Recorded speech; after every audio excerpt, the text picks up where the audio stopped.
Good afternoon, everyone. I am calling this meeting of the CPS Energy Board of Trustees to order. Ms. Ramirez, can you confirm a quorum?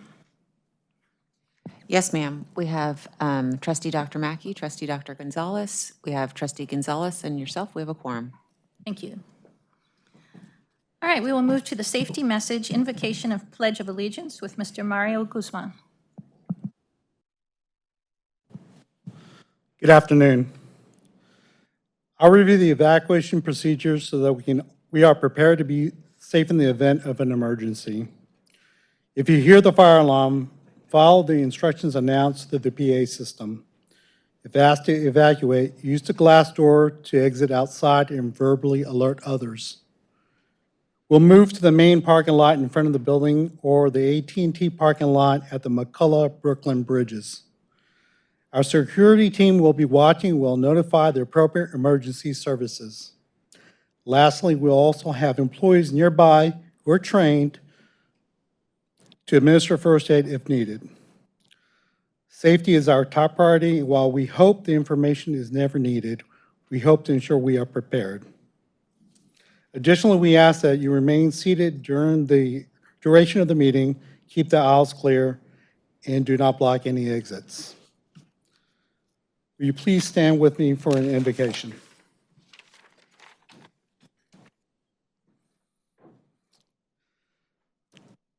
We come before you today to give you honor and praise. Thank you for every gift that we have been given. We thank you for the opportunity to come and gather together today. We ask for your hand of blessing on this meeting of the CPS Energy Board of Trustees. We ask that you guide and direct our meeting so that it is full of wisdom, productivity, and respect for one another. Thank you for helping us to accomplish our work and our goals this day. Amen.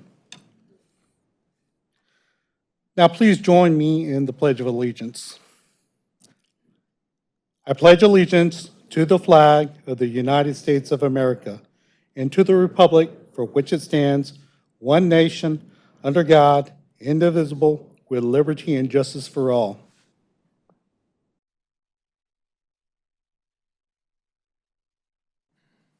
Thank you, sir. We are looking forward to hearing from a lot of members of the public today. So we will start with our public comment. Ms. Gomez?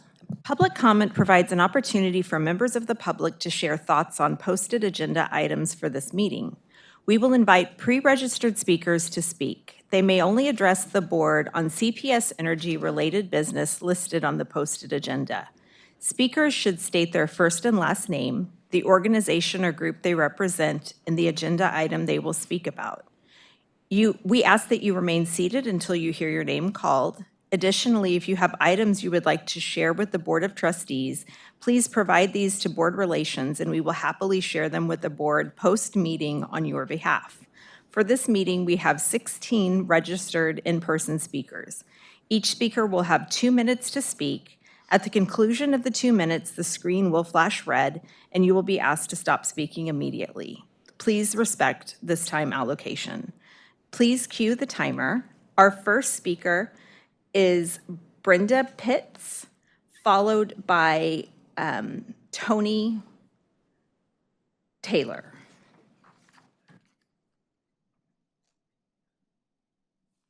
Okay. Ms. Taylor, if you're available. Yes. Oh, and actually, Ms. Taylor has one individual who has ceded their time, so Ms. Taylor will have 4 minutes to speak.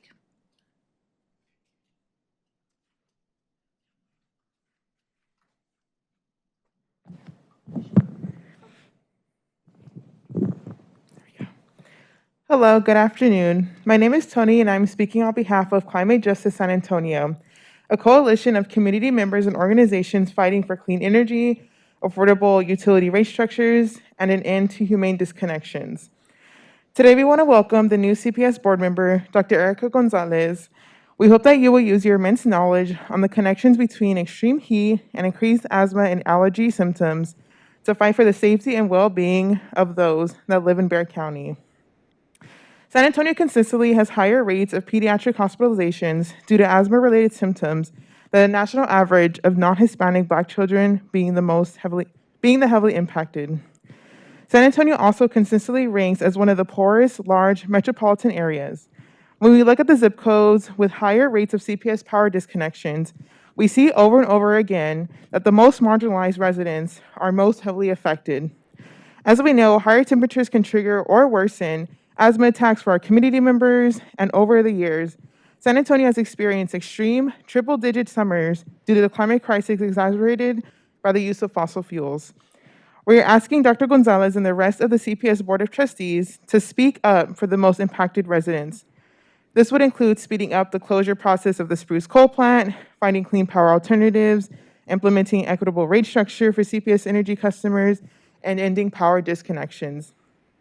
Additionally, we must ensure data centers are not prioritized above the working class in the hopes of economic development and growth.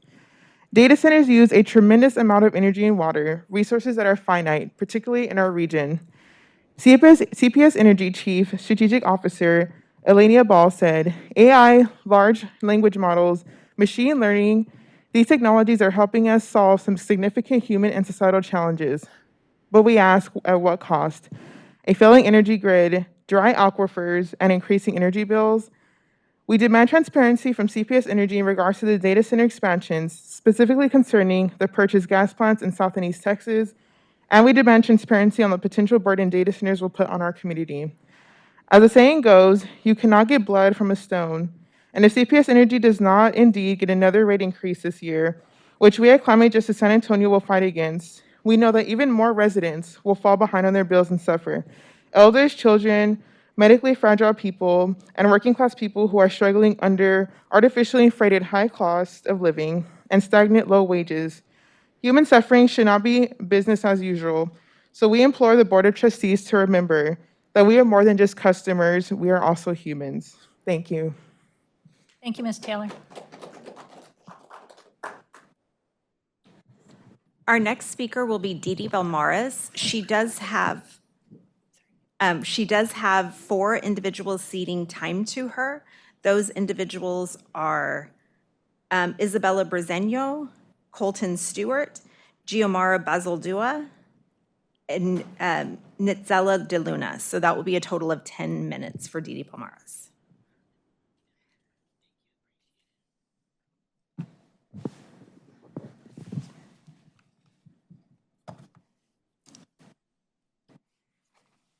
Good afternoon, Board of Trustees. Dr. Gonzalez, welcome to the CPS Energy Board of Trustees. I'm Didi Belmares, clean energy advocate with Public Citizen. Public Citizen is a nonprofit consumer advocacy organization that champions the public interest in the halls of power. We defend democracy, resist corporate power, and fight to ensure that government works for the people, not big corporations. Founded in 1971, we have 1 million members and supporters throughout the country. I'm also a member of Climate Justice San Antonio. I'm here to talk about agenda number 14. Last month, Climate Justice San Antonio met with CPS Energy staff to hear a presentation on the generation plan refresh on January 20th. At the end of the meeting, I asked for more information regarding demand projections for residential and commercial customers.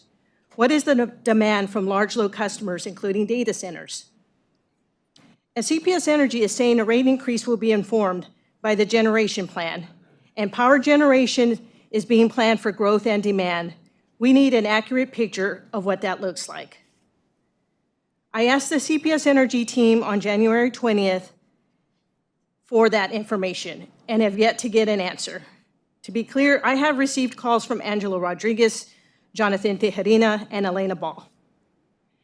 What you're being presented today is a forecast for 2026 to 2040. Nobody really knows what's going to happen in 2040. Near-term projections, which is what I also requested, are much more useful to understand what is driving demand. So is past data. Board members ask, not insist, on getting projected changes for the near term, 2025 to 2030, 2030 to 2035 for each customer class. Because the graphic you're going to see today in today's presentation has significant gaps. I also asked the team of the 4,900 megawatts projected demand from commercial customers, how many of those megawatts belong to data centers? I've yet to get that answer. Board members, these are questions you all should be asking for. So I did my own research without the help of AI and found an Express News article from March 2024 that reads, CPS Energy is gearing up for a 10-fold increase in demand from data centers that are expected to consume more than 3,300 megawatts by 2033, enough to power 650 homes. But population growth in Bexar County, according to a board presentation last April, is expected to increase by 4.9% by 2030. Last month, PowerGen 2026, a trade show and conference for the power generation sector, was held in San Antonio. One of the discussions was data centers and how to get power delivered to them faster. In the discussions was Elena Ball, CPS Energy's Chief Strategy Officer. I'm quoting directly from Data Center Knowledge article. Ball outlined CPS Energy's response to rising data center loads and evolving reliability needs. I quote, our demand forecast has more than doubled, so we will be building more generation plants and also buying more power facilities. It's all about speed to market. A couple of years ago, the focus was on decarbonization, but the dialogue has changed, and now it's about the time to power. Why would decarbonization not be a focus? Decarbonization is critical to not only mitigating the climate crisis, it's necessary for clean air. Not cleaner air, as CPS Energy is saying these days. And it's necessary for public health. More importantly, why is CPS Energy talking about building more generation plants and buying more power facilities for what is, I think, safe to say, big money data centers? And who pays for those polluting gas plants? In today's presentation, you'll see a section that reads, who pays for what? And that customer rates reflect actual service costs. How do we know that? Has CPS Energy completed its most recent cost of service study? These high demand customers are driving up costs, but do their rates reflect that? I think I've mentioned this before in my previous comments. There's a local coalition called Energy Forward Alliance. And according to an article from the Express News, they've met with CPS Energy executives multiple times to ask about the city-owned utilities plans for building infrastructure and expanding capacity for data center projects in the coming years. It also wants to say in how the cost for doing so would be distributed among commercial and residential customers. Big corporations like capitalism when it lines their pockets, but socialism when they want us to pay for it.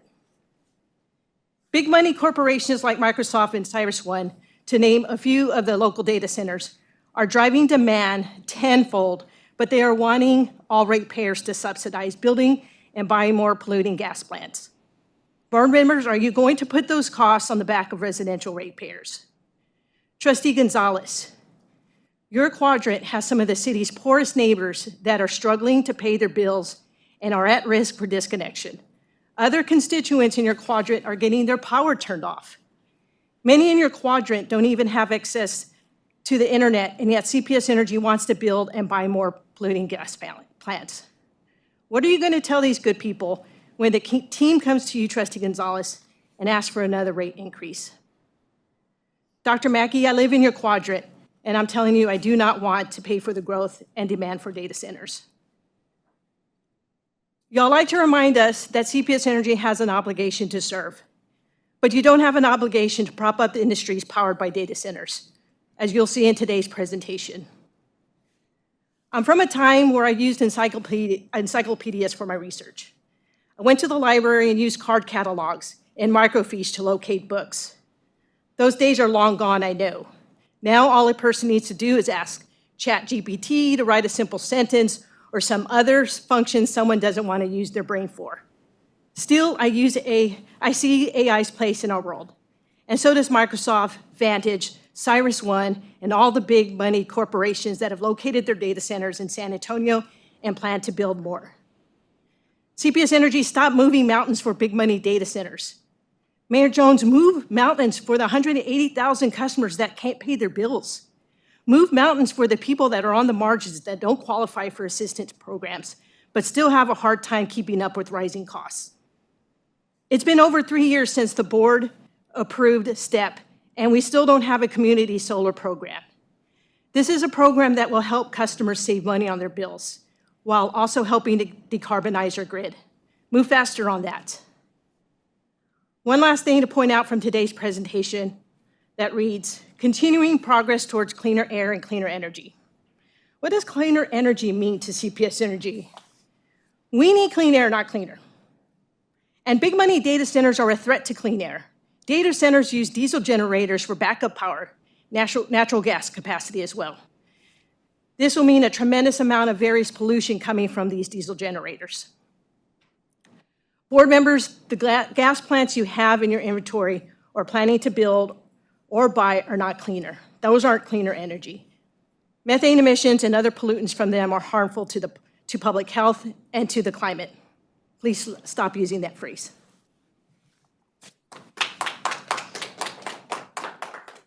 Thank you, Ms. Belmores.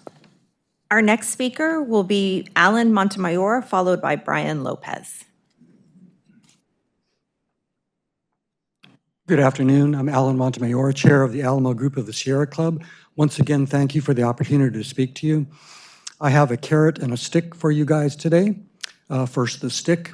I want to echo what Dee Dee just finished saying. When I heard that Elena Ball was talking about time to power being the emphasis rather than decarbonization, it was very disheartening. We all know what's going on in the world.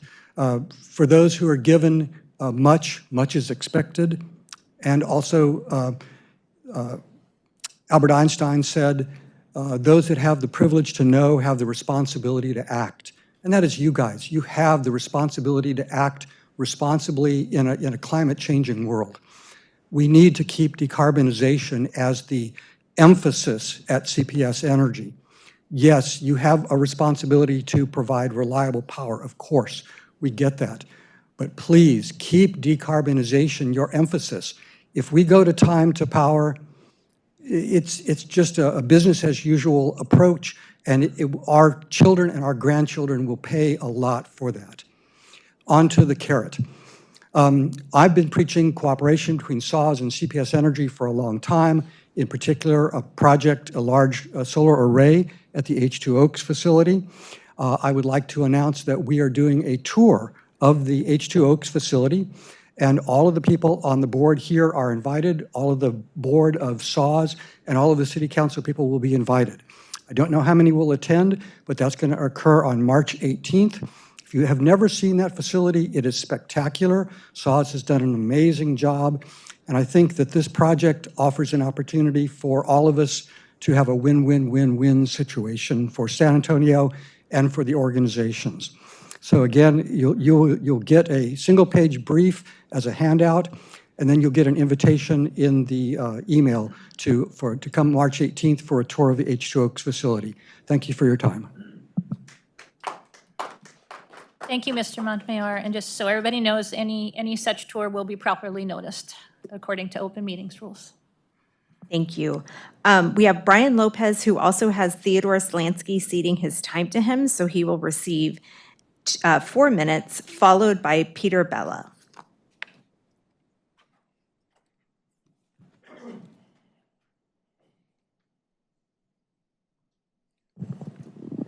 Good afternoon. I'm Brian Lopez. Unfortunately, I'm all stick. I have a couple of very brief points that I would like the board and the public at large to consider when it comes to the rate and relief structures of CPS Energy. To begin with, I would like to touch on the fact that City Public Service, as the name implies, and is so proudly labeled as such on the company's website, is a municipally owned utility. As a voting and tax-paying resident of the city of San Antonio, I believe that makes me not just a customer, but one of this group's many, many bosses. Although this board may not agree or care about this logic, I put forward that it is the well-being of the public citizens of San Antonio that is the population that makes up the municipality that CPS should be prioritizing. Not data centers, not tech bro startups, not entertainment districts, and especially not fossil fuel tycoons.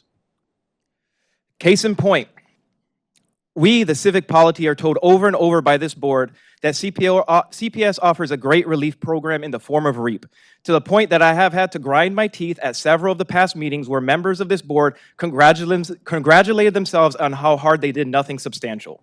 I will remind everybody that REAP is a donation-based program that requires the lion's share of its funding to come from the goodwill of caring community members and corporate overlords looking for good PR. Only $1 million per year is funded by CPS. Additionally, the assistance offered per eligible household is a partially $480 per year. That works out to $40 per month if you qualify, and that's a big if. I understand that as individuals acquire wealth, they paradoxically lose sense of value. But take my word, $480 a year is not a lot of money, and it definitely won't benefit those severely impacted by government shutdowns or the big, beautiful bill. On top of all that, we are told that the REAP account is sitting at a healthy $15 million. I am by trade a plumber, not an accountant. Budgets are not my forte, but sniffing out crap is. And it seems like REAP does more to benefit the coffers of CPS rather than the people of San Antonio. It sounds like giving my neighbor $40 a month would be more effective and a much better use of my money than donating to REAP. If REAP is truly an effective tool for aiding the elderly, the sick, the impoverished, then I challenge the executive management of CPS to double direct funding of the program and donate 10% of their annual income to the program.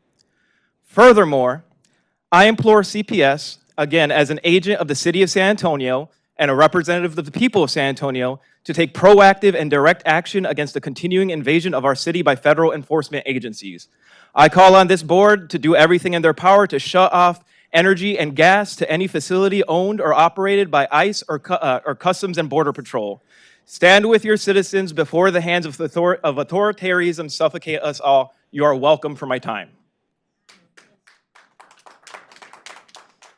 Thank you, Mr. Lopez. I'm sorry I'm slow here. I'm having a little trouble with my mic coming on. Okay. We have Peter Bella, followed by Jorge G. Sanchez. Good afternoon, y'all. My name is Peter Bella, and I'm here as an independent agent. I will offer no carrots, no sticks, but I may wag a finger or two.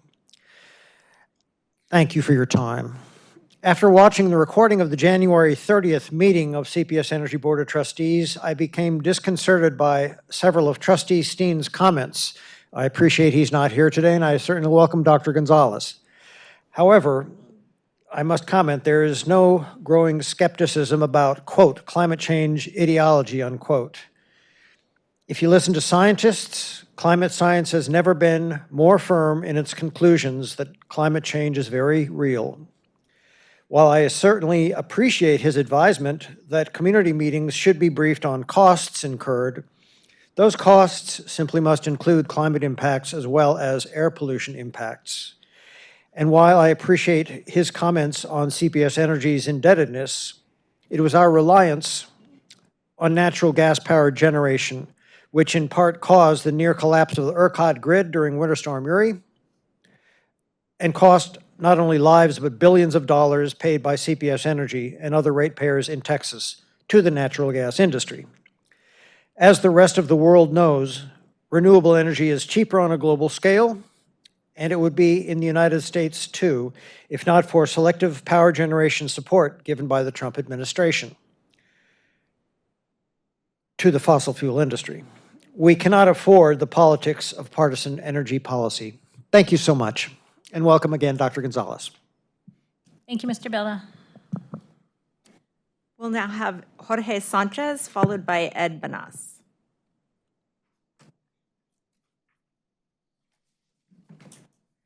Mr. Banas?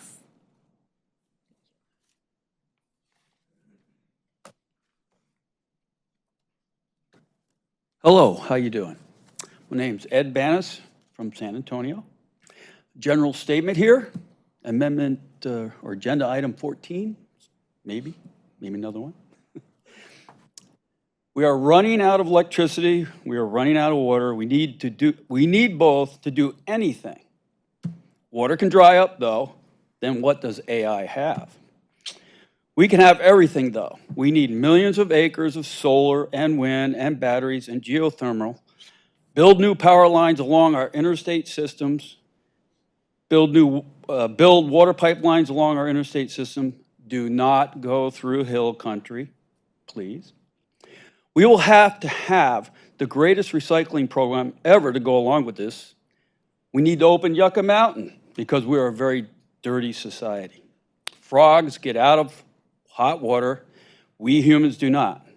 We have no solar or no wind and no battery signs in front of pump jacks that are in our face all the time. We can have great blue-collar jobs that will be around for 100 years if we rebuild correctly, maybe even 250 years. Do this for yourself, for your kids, for your country. History will thank you. Let's do better and not let some so-called fiscal conservatism stand in the way of building anything to higher standards. AI will never stop. It can't. It's a program. It will always require more energy. 20 years, 40 years, 1,000 years. What's the hurry? Thank you very much for your time. Thank you, Mr. Banas. Our last speaker is Russell Seal.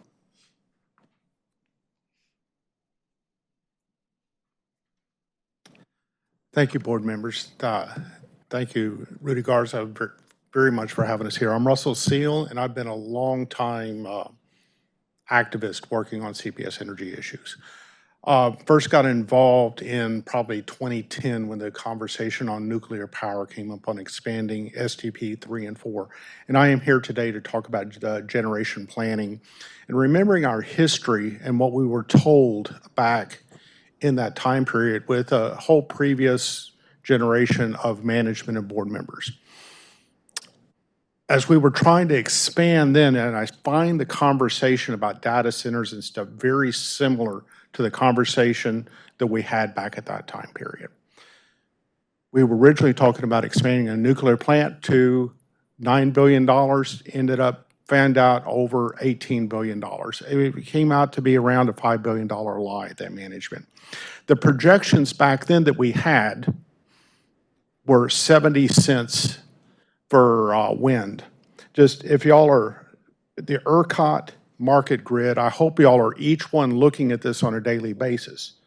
Yesterday, just to pick a random number on generation, 29 terawatts, bytes, watts, data centers of power yesterday, and solar. It is phenomenal. Those projections that we had back then were propaganda and a lie. We have to be very careful we do not fall into the same trap with projections that we did at that time period.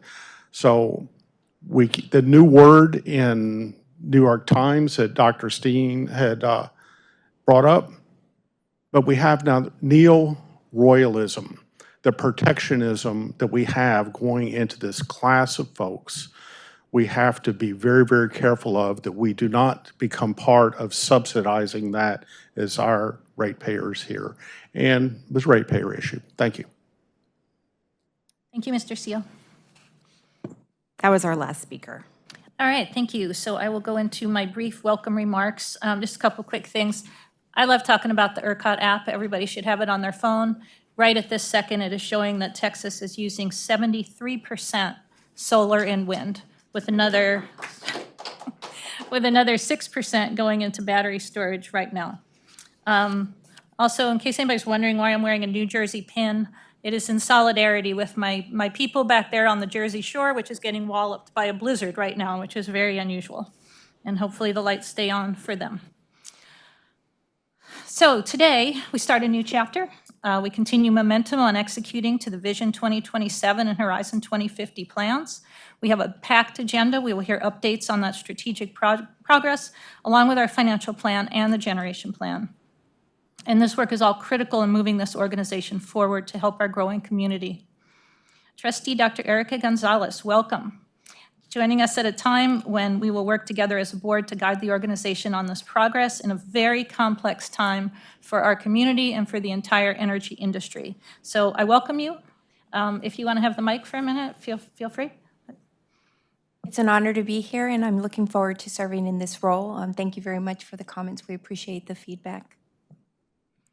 Thank you. We look forward to tapping into your expertise in business, community, and health as we work together to move forward.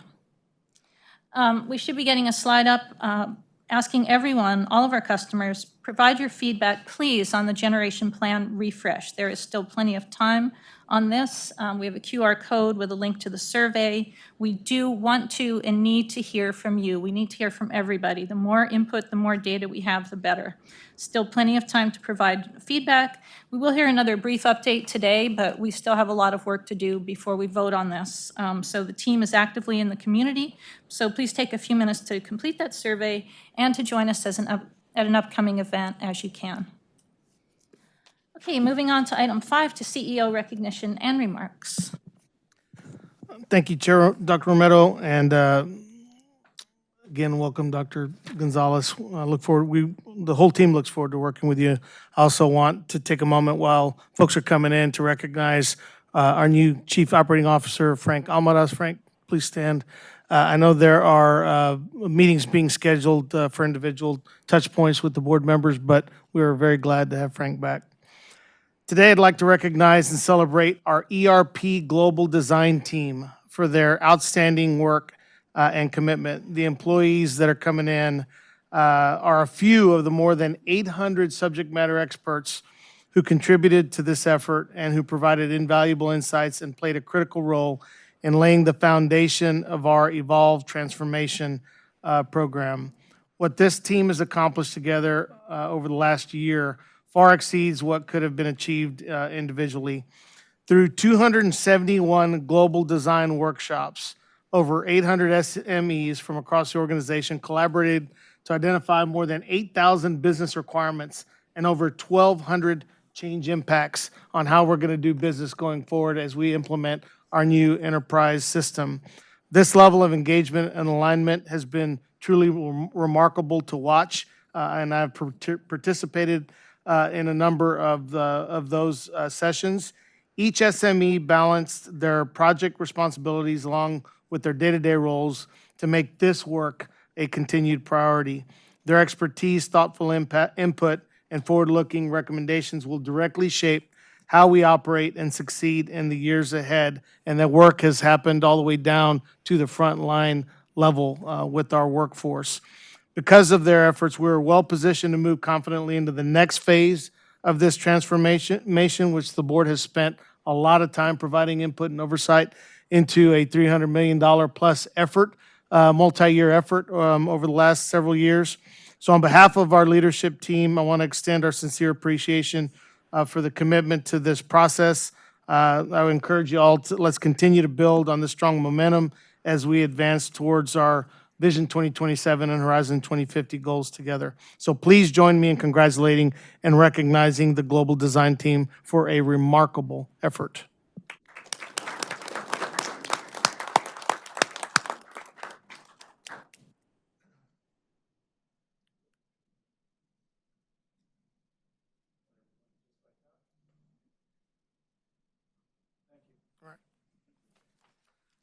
Well done. Good job.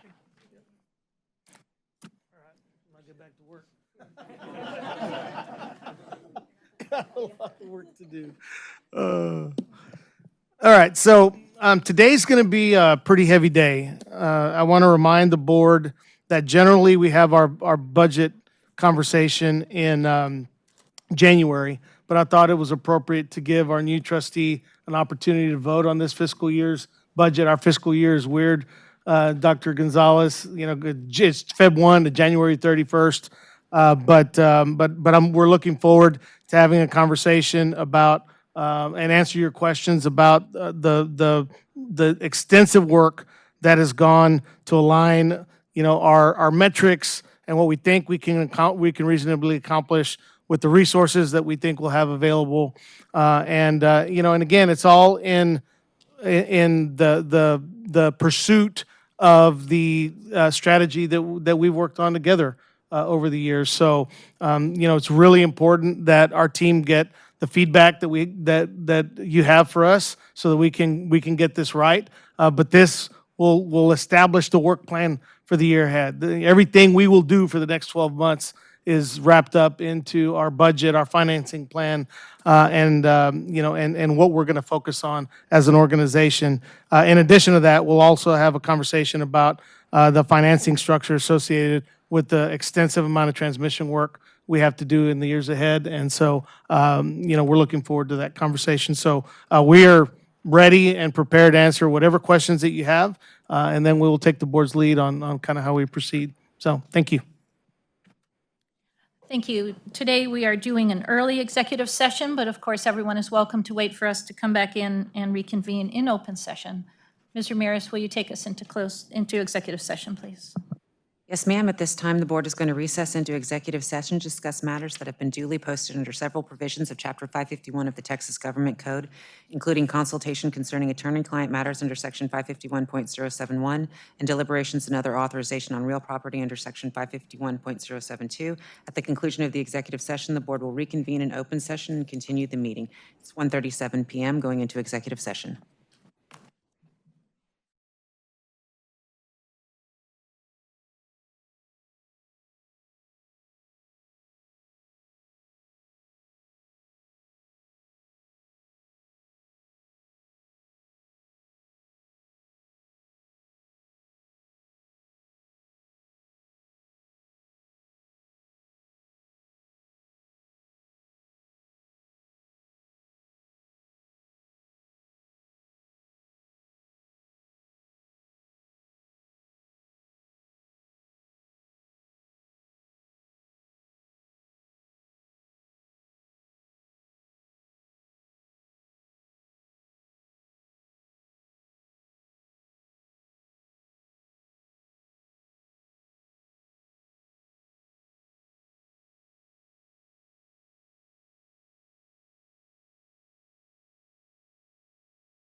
On item 7, our consent agenda, items 7C and 7D are pulled from this consent agenda.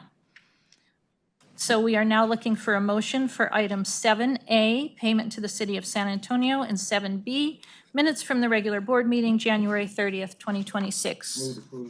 A and B. 7A and B. Do we have a second? Second. Motion and a second for approval of consent items 7A and B. Any discussion?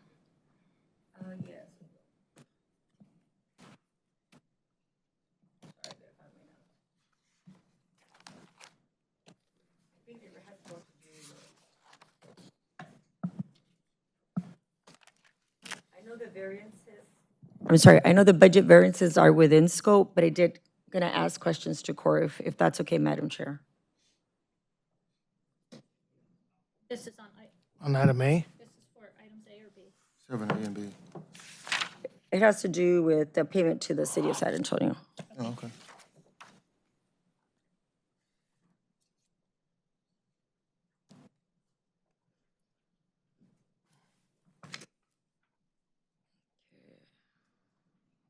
Sorry. Yes, no worries. Sorry, let me just find my notes. Okay. Of like 5 pages of notes. So that's item 12. Sorry.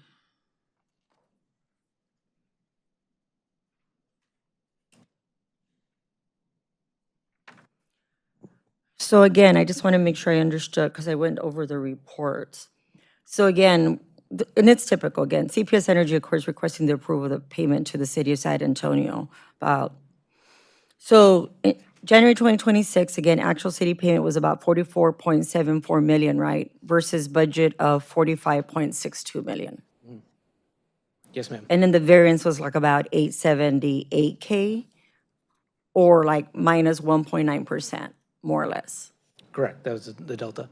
Okay, so again, the variances are within, at least I understand our metrics. So I just want to make sure that, I'm glad that we're tracking close to plan. So here's specifically my questions, and I've asked them several times, and I think you've been really transparent about answering them.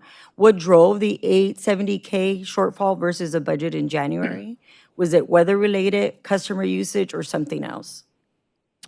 I would argue that's actually a pretty close variance. So, but yeah, all the reasons you mentioned are all drivers. Usage is impacted by the weather.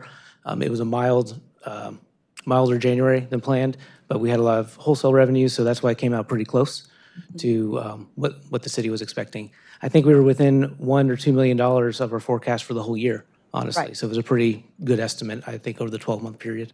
Thank you, and again, I'm just asking the questions. The additional transfer of the 13.7 million, is this routine annual tune-up, a true-up, or how does it compare to the prior years? Yes, ma'am, that is routine. We do that every year. Okay, thank you. And then with ERCOT forecasting massive demand growth, are we updating our revenue projections mid-year? Well, we're about to start our year, so our forecasts that I'll be talking about are incorporating all things that drive revenue. Okay, thank you very much for answering those questions. Yes, ma'am. Any other questions? Roll call vote, please. We have a motion and a second, so this is the vote. Trustee Dr. Mackey? Trustee Dr. Gonzalez? Yes. Mayor? Yes. Trustee Gonzalez? I said yes to Mayor. Sorry, Mayor. I don't want to be the mayor.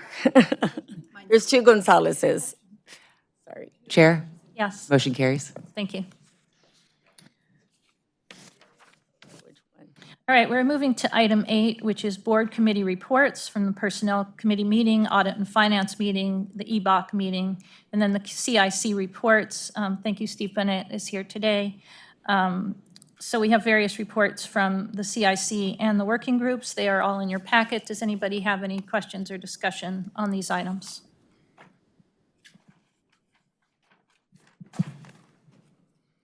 Hearing none, this was just for a discussion, so we will move to item 9, board committee assignments, which is in your packet. This is for a vote. Any questions or discussion on this item? Actually, I do. Let me get to my notes.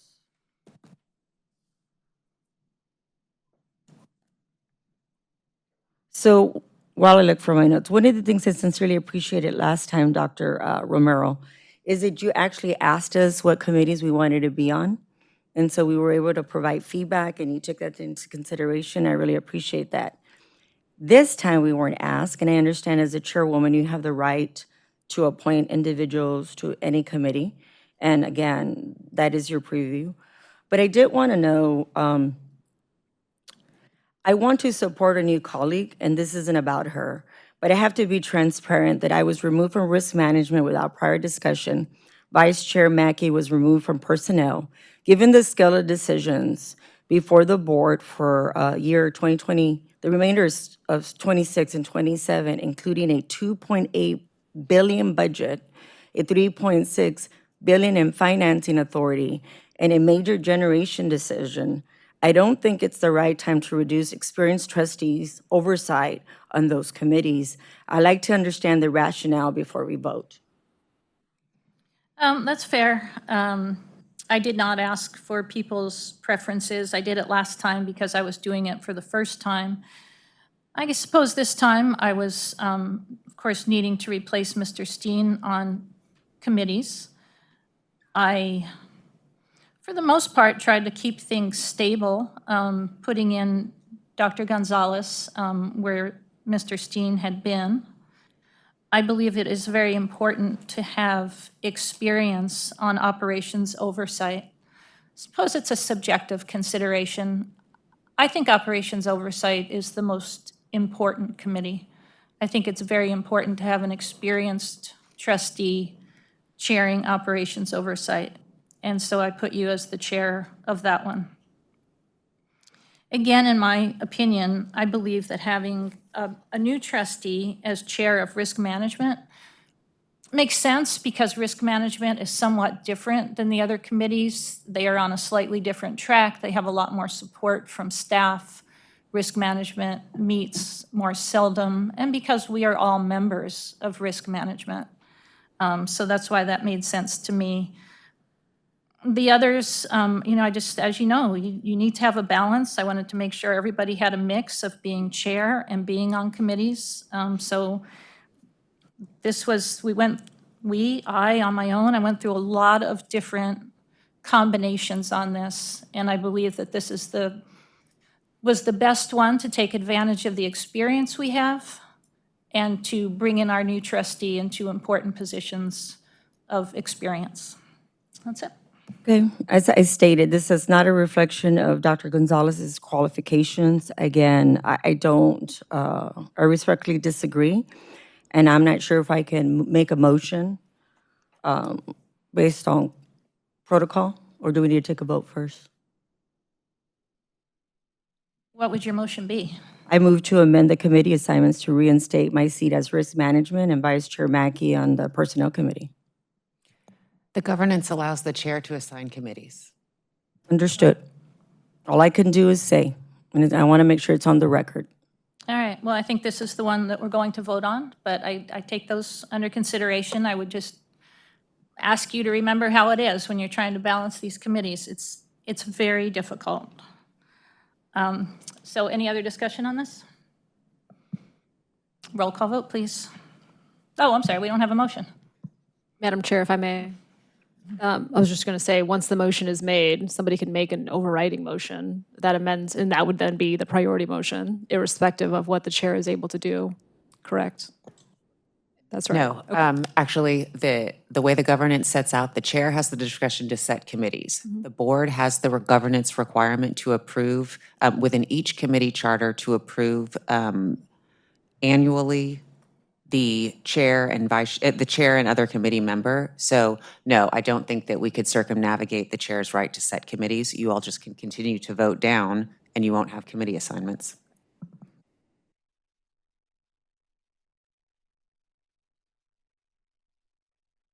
Madam Chair, if I may ask another clarifying question. Would it be appropriate then to vote by committee, given the feedback? I will just say that if we make the changes that are suggested, our new trustee will serve as a member of one committee, period, in addition to risk management, which we all serve on. She would not have a chair of any committee. She would serve on only one of the 6 committees that have limited membership. I don't understand why we would go there.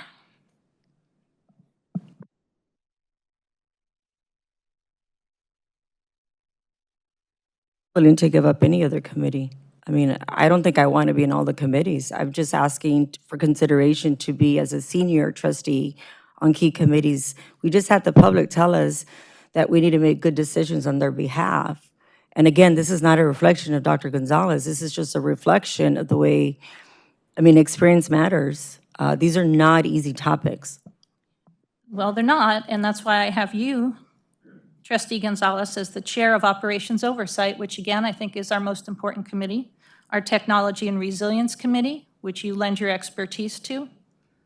And I believe I can't remember, I think I was Chair of Risk Management when I came in. I stand by this assignment. I spent a long time. Again, I spoke, and I will respect whatever In the all protocol previous is. years, the chair has been able to state the committee assignments. Sometimes they weren't even voted on. Right, and now we vote on them. I think that was a standard that Mr. Steen wanted. Madam Chair, Yes. I would like to relinquish my audit, finance, and employee benefit to trustee Dr. Gonzalez. That does not work because I believe it's the Audit and Finance Committee requires it be the chair and the vice chair that hold on that committee, and then the EBOC committee requires the same officers as Audit and Finance. So unfortunately, those two must be you and Chair Romero. When are our next committee meetings scheduled? The beginning of March. I don't have the exact date. Okay. Yeah, we've got an Ops Oversight Committee coming up. March 2nd. If you want to all sit here for an hour and work committee by committee on this to figure this out, I'm telling you, there are things like Ms. Ramirez just brought up. There are pieces to this that have to fit together. Madam Chair, if I may make a recommendation that you take us into executive session. Just a moment. I don't believe that there's an exception to take this into executive session.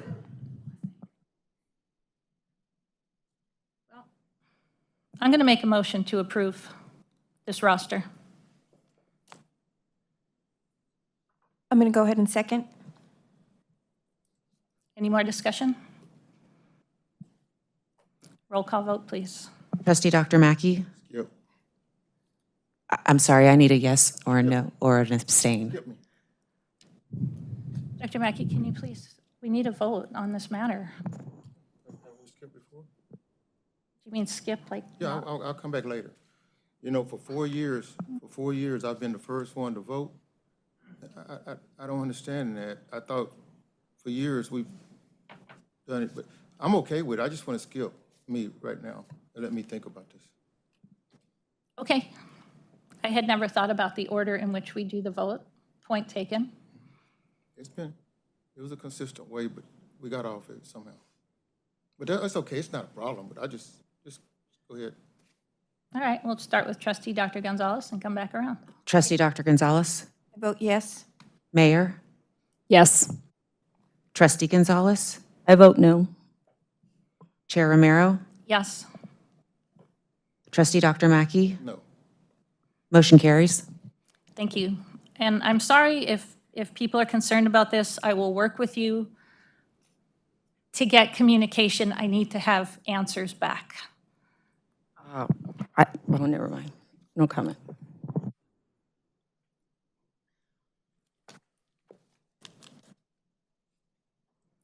Item 10, establish transmission financing structure. Mr. Kaczynski.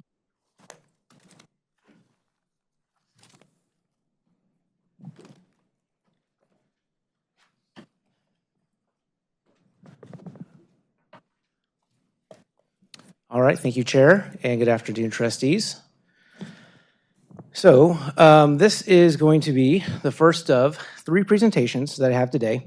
All 3 presentations work together, and they're in support of a lot of conversation we've had at the board policy level. With respect to this presentation, and as a reminder, mainly to those that are listening, CPS Energy is multiple companies under one. We're a transmission and distribution company, we're a gas company, we're a generation company, we're a retail electric provider, all under one roof. This presentation specifically is to discuss the transmission business and specifically the transmission-specific financing structure that I want to talk about.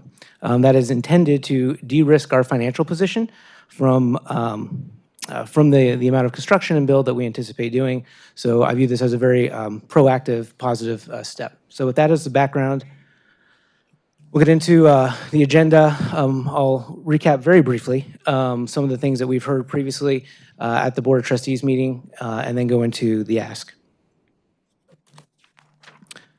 Okay, you've heard this a lot from other leaders, from Richard Medina, from Elena Ball, about the statewide demand forecast and how that impacts us. So you've seen this slide, you've seen this number. I won't go into great detail other than to just highlight what we're seeing around the state, which is the impetus for a lot of the construction that's going on. Specific to CPS Energy, though, to us as a transmission provider, there are parts of the statewide grid that connect to our system that we have authority to build and those projects. So, and I know the board knows this, but again, for those listening, transmission, unlike our other businesses, is regulated at the state level, not locally. Okay, so in the past, growth has been slower in the transmission business, but recently with all that's going on across the state, the size and speed of these transmission projects across the state has been so rapid that to help reduce the risk and the initial cost of these required projects, we're recommending this particular financing structure, which is only new to CPS but not new to the industry. This structure will simply serve to stand up the financing mechanism with its own independent credit rating, which will be separate and apart from CPS Energy's balance sheet. The idea is that this does not impact any of the other metrics that I typically show you and discuss during budget presentations. So standing up this structure will protect our general system credit rating and keep borrowing costs low, which helps maintain affordable bills for our customers. And as I mentioned before, there have been other utilities that have used this structure. Closest to us is LCRA in Austin.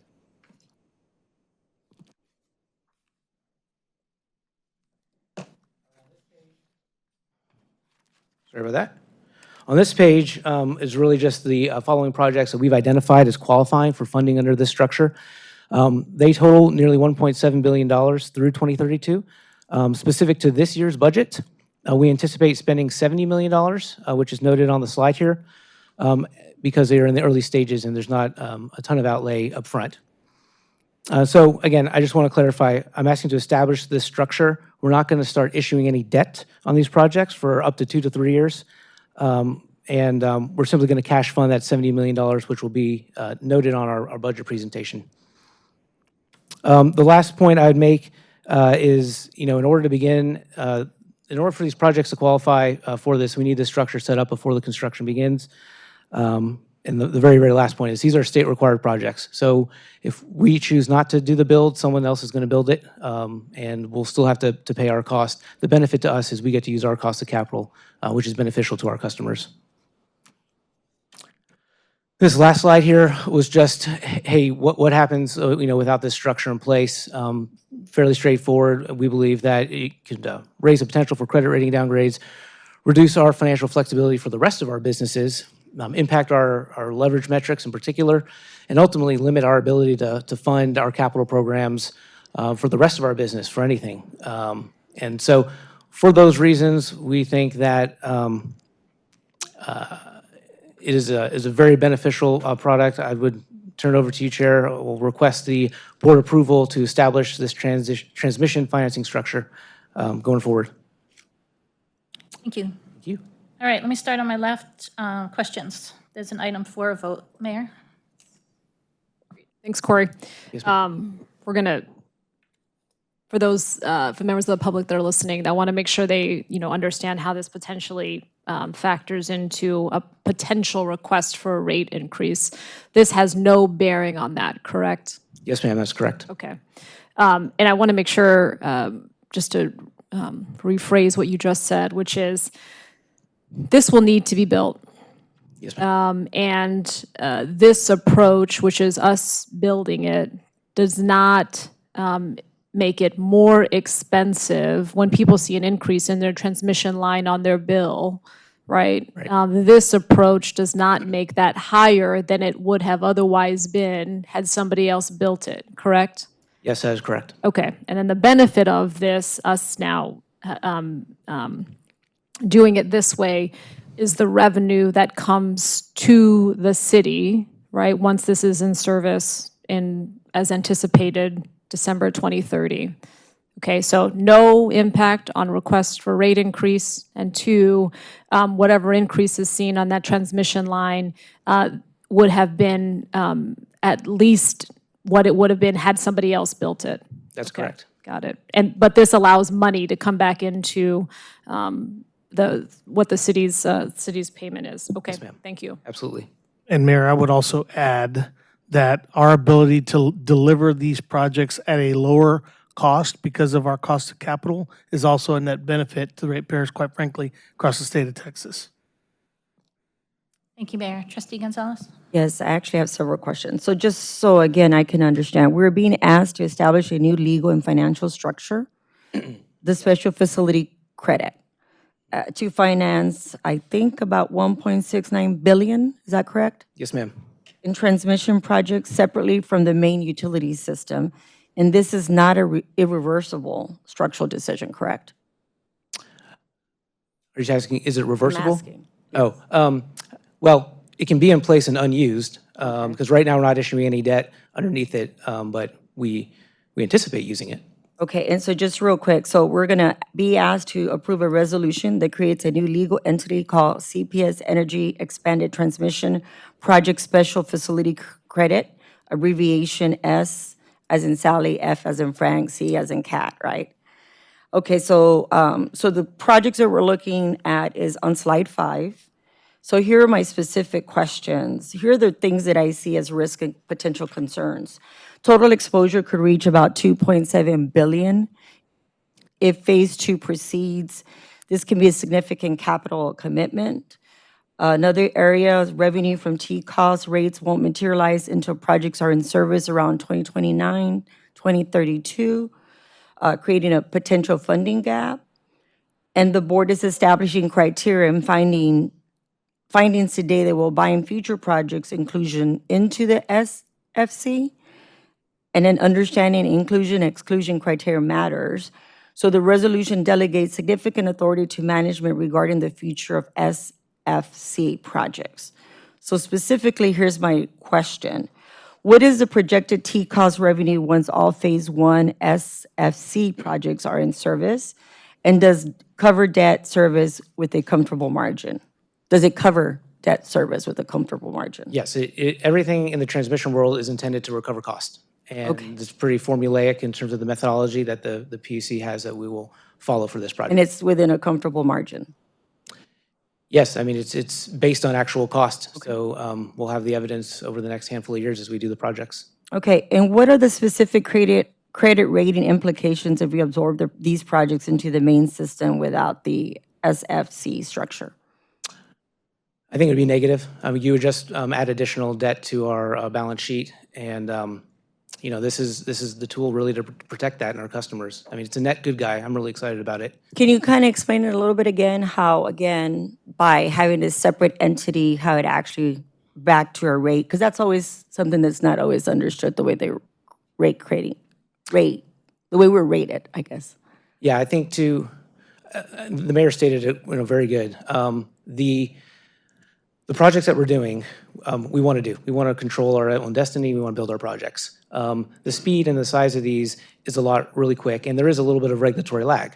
So with the size of these projects, creating this separate credit and issuing debt underneath it builds in the anticipation of that regulatory lag, and it doesn't impact the rest of the balance sheet. So that risk you mentioned, sure, yeah, you got to wait for the lines to be energized, but we are designing and managing it based on the methodologies that we're allowed to recover rates on. So all that's going to be over here in this separate entity, and you're protecting the rest of the balance sheet to do the other business that you wanted to do. And you're not hitting your leverage metrics, right? Your debt capitalization is not going up on the main CPS credit, which you want to avoid. All right, thank you for answering that. My other question is, what oversight mechanisms will the board have over SFC projects over the resolution, if, after this resolution, if it passes? Can management add projects to the SFC without additional board votes? I don't know the answer to that. I know we have criteria upon which projects can qualify.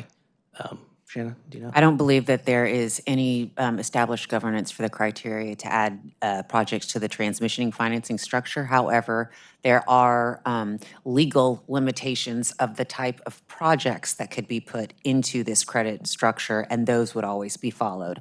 I cannot imagine that we would proceed on a major project like this without some discussions with the board. Rudy, did you want to add anything to that? Well, I mean, what I wanted to just clarify, I mean, I think, it's not, it's not either doing it this way or funding it through our, existing debt service capacity. It's participating in these projects or not participating in these projects. I don't believe we would, weigh down our balance sheet, with these projects. We'd have to pick and choose. So, so I think that's the conversation we need to get into here is, do we want to build these bigger projects or not? And, just to your last point, we will never, at least not under my leadership, be making major investments without, accountability and transparency to the board at both the committee level and, if necessary, the full board level. So, I wouldn't load this down with, excess debt without, showing you how we're, what our plan is and getting feedback from the board. So, whether it's required or not, my mode of operation is to bring the board along with us because there's revenue associated with this. I mean, not a whole lot that we're doing outside of our O&M, budget, which just pays for, us maintaining our system. It all has revenue associated with it, which is good for our ratepayers. So we're trying to be as creative as we can possibly be in presenting solutions that allow us to maximize the amount of revenue opportunity we have for our customers. That's the strategy. Thank you, Rudy, for answering that. One last question. The resolution allows initial funding, if I understand correctly, from repair and replacement account? Is that correct? Yes, ma'am. What is the current balance of the R&R, and does this use create any risk to the main system?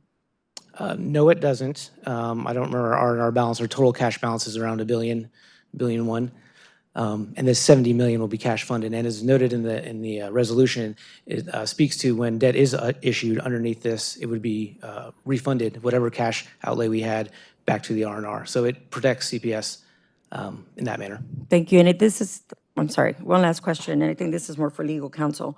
So legal counsel, we reviewed this structure to confirm it does not create a franchise issue? No, and just to be clear, the legal structure is the financing structure. I don't want it to be confused as if we're creating a separate business with its own line of credit. The entity is. Well, I understand. I just want to make sure for the record. Thank you. Thank you. No more questions. Thank you, Madam Chair, for allowing me to ask these questions. Trustee Dr. Mackey, questions? Trustee Dr. Gonzalez? No. All right, floor is open for a motion on this one.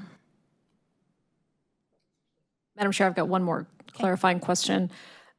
Corey, can we say unequivocally that this approach, just based on the comment that Rudy made, this approach keeps that increase in the transmission line that somebody would see on their bill, that this approach would keep that increase the lowest it could possibly be? Arguably based on our cost of capital, because right now we're hard to beat when it comes to our credit rating, which would insinuate we'd have a lower borrowing cost. So yeah, I think Rudy is spot on. That's a yes. Yes, yeah. ma'am. Okay. Gotcha. Okay. Again, it's the Mrs. Martinez test, right? Yes, ma'am. Yes or no for her. Okay. All right. Thank you.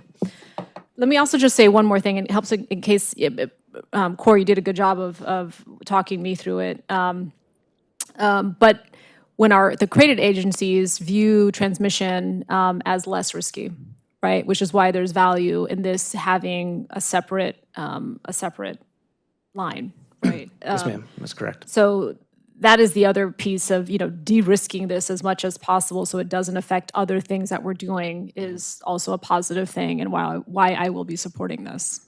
Absolutely. Thank you, ma'am. All right, floor is open for a motion.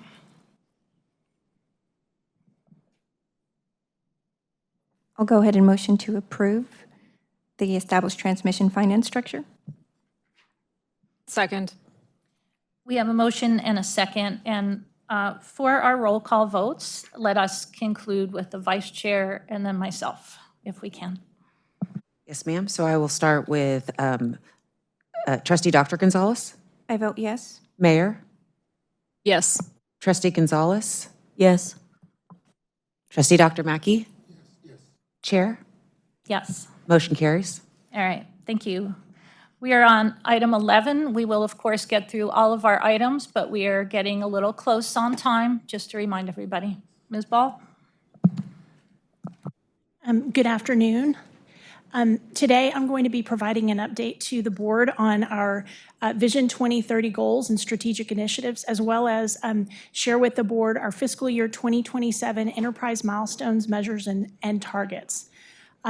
In the spirit of helping with the agenda and getting back on time, the meat of my comments are going to start on slide 8, but I will quickly go through the slides prior to slide 8.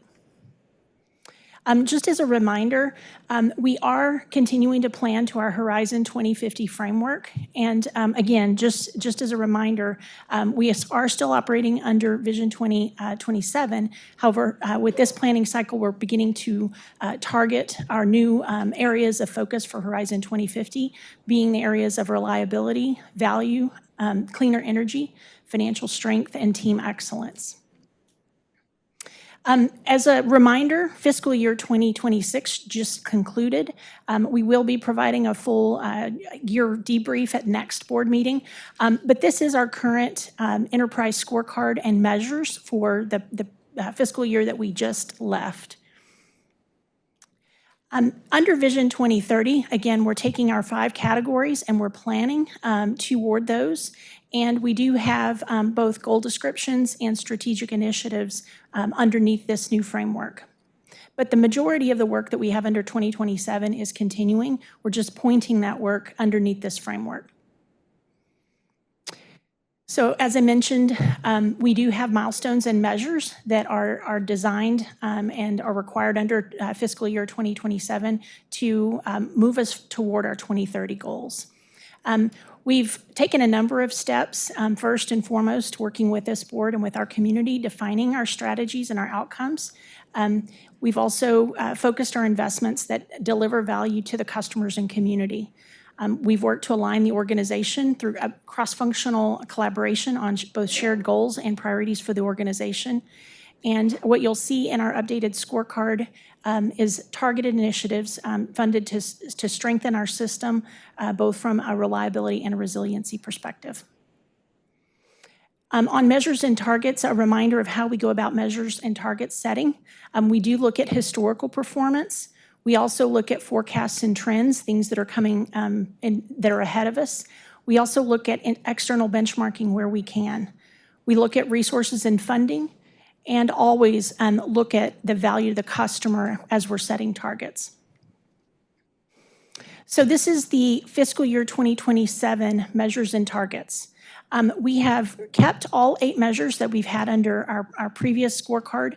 I do want to highlight a couple of measures that are new, and it really it speaks to having a new category in our strategic plan around cleaner energy. So one of the new measures that we are going to start tracking, we've been tracking it but not reporting it to the board on any periodicity, is carbon intensity, and we will be providing our carbon intensity to the board on a quarterly basis. Additionally, another measure that we have shown the board but have not reported formally on our scorecard has been our combined 12-month residential bill, which includes both gas and electric components. And again, we're going to continue to show that to the board on a quarterly basis with our goal of remaining in the top quartile. So for the balance of the measures, what we have taken under consideration are all the items I just discussed around benchmarking, as well as looking contextually at performance. We, over time, as we get closer to 2030, are going to morph a couple of these measures. We've gotten feedback from this board and honestly from our customers in the community, specifically about our customer outage duration. You know, we measure it at a system level and talk about how the system performs. But over the next 18 months, we're going to be putting in place measurement systems that are much more focused on the customer, the individual customer experience. And we'll want to morph that measure over time to be more intuitive to our customers. Additionally, on safety, again, while we're keeping our safety measure in place that we have today, the teams are working on a different measure which focuses on extremely severe risks and potential accidents that can occur either with the public or with our employees, and focusing a measure that is more focused on extreme risk evolutions in our work. On slide 9, this is our updated fiscal year 2027 scorecard. Many of the items that are on this scorecard will be very familiar to the board. We have business plans that equate to over 200 individual activities or projects, and we've gone through an exercise really to distill those business plans into the key work that's occurring as a utility. So for example, timely and actually tied to the topic that Corey just presented on, under reliability, this is where you'll see our transmission work, which involves not only the 765 new ultra-high voltage backbone that we discussed under the transmission credit facility, but also we have a tremendous amount of work going on in our transmission system just to support renewal, expansion, and growth in and around our service territory. We also have a number of operational technology projects that effectively are updating and modernizing the neural network that controls actually the flow of energy throughout our system. And that's going to be a key body of work that we report on and have been reporting on to the board. We have a number of natural gas strategies, as well as our continued optimization of our power generation plan.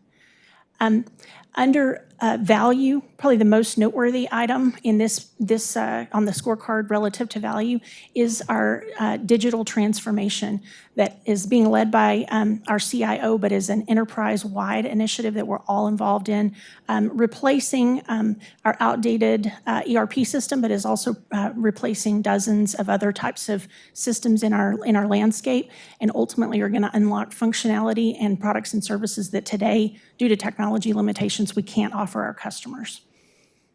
I'll jump over to cleaner energy. Obviously, we've got a lot of activity going on in cleaner energy. Right now, we have 4 RFPs out for various products. We've got solar, wind, storage, as well as a community solar RFP. So we're going to, as we're reporting to the board, going to report on our progress toward inclusion of additional zero carbon and storage technologies to our portfolio. And we also will be reporting on our plan to convert one of our our coal plants to natural gas. So that work is underway around Spruce 2, and will have a significant impact to emissions over the life of that asset. Under financial strength, through the evolve process, through the digital transformation, we do have a number of initiatives that are going to be focused on helping us unlock and become more efficient as a business. So that's going to be a key component that really touches both areas of the scorecard. We do expect this year to file a transmission cost of service study with the Public Utility Commission. And again, that was discussed a bit in our prior presentation. And there are a number of other areas that we're focused on, making sure that we're optimizing our business and really trying to lower costs and bring costs out of the organization to help enhance our financial strength and help manage affordability for customers. Under team excellence, there are a number of initiatives that we'll touch on here. I mentioned the new measure that's focused on kind of high-risk evolutions. It's kind of an odd acronym. It's called STICKY, but it's stuff that can kill you. Really looking at ensuring we're driving out as much risk out of our work and our system as possible. We have also a safety culture strategy that's been in play for several years that we're continuing to deploy across the organization. This year, we're going to be deploying the safety culture work across power generation and supply chain, and we'll be reporting that to the board. And then change management. It's a topic that I know that we've had discussions on in a number of circles, but we have a tremendous amount of change going on as an organization. Virtually every aspect of our business is going to be touched by digital transformation. We're transitioning to new and different resources, and we're reconfiguring core components of our system. So amidst all of that is a tremendous amount of change. We have recently formed and are beginning to staff a formal change management function as an organization. And we have change management not only for the broad organization, but also for Evolve as well. So as we look at, our ultimate objectives of having interruption-free energy services, maintaining highest levels of affordability and transitioning and decarbonizing our business on the way to 2050, we are going to have 5-year checkpoints and adjustments to the strategies. So just wanted to let you all know sort of how the cadence is going to work as we move into the future. And so, relative to the priorities that we have in place, it really is tied to strengthening our reliability, improving our system resiliency, focusing on keeping our bills, both our combined electric and gas bills, amongst the most competitive in the nation. And that's got to be done through, prudent investment and managing costs as responsibly as possible. We're going to continue to grow our carbon-free resources and low-carbon resources, while also making sure that we're converting and adjusting older technology, in a responsible manner. And then continuing to keep our community and our customers at the heart of all of our decision-making.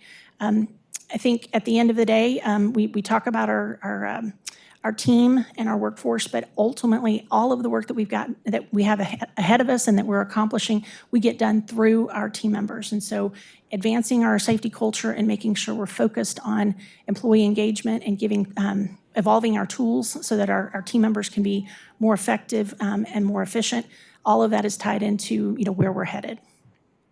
So with that, I'll entertain any questions. Madam Chair, can I just make one other comment? I know we're running a bit low on time here. I think what has gotten us where we are over the last 4 years is the very difficult alignment work that we've done to come up with a strategy that was, founded in the feedback we were getting our community, aligning that strategy to the resources we have available to do that work. And then holding everybody accountable to the goals that we've set for ourselves.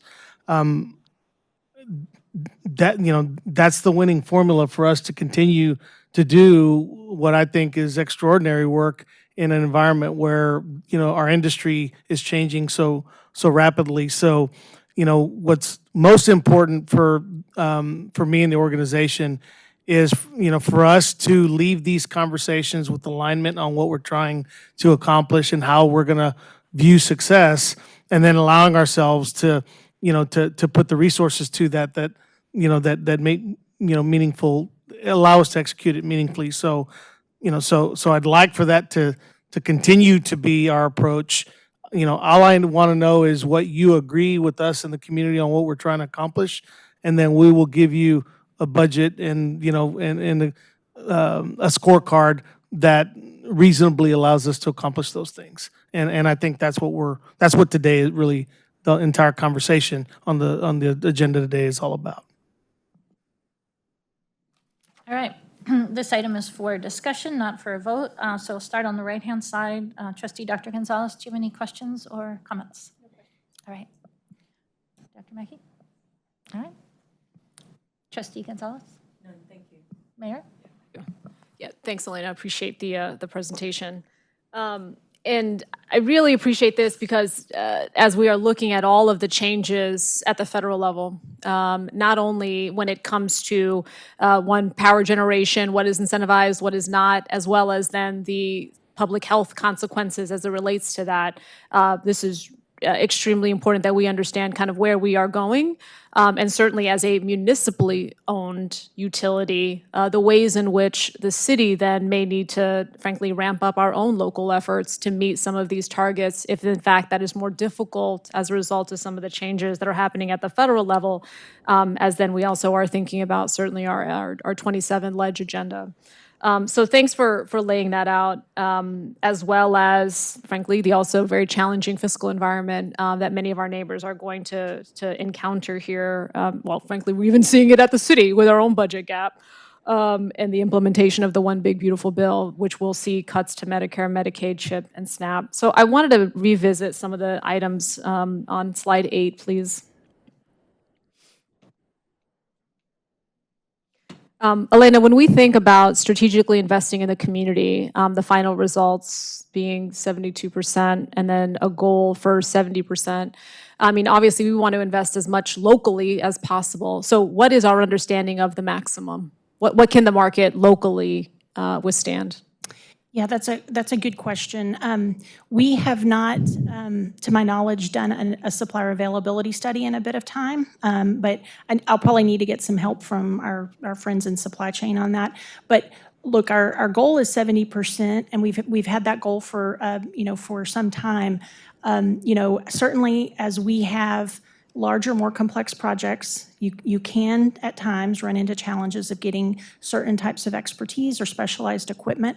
But we do feel confident that with us continuing to focus, we can meet or exceed that 70% goal. But we're in it too. We want this to be as high as possible, right? So we derive our dollars predominantly from our customers that pay their bills, and we want to turn those dollars back into economic opportunity for this community so that we can grow in prosperity.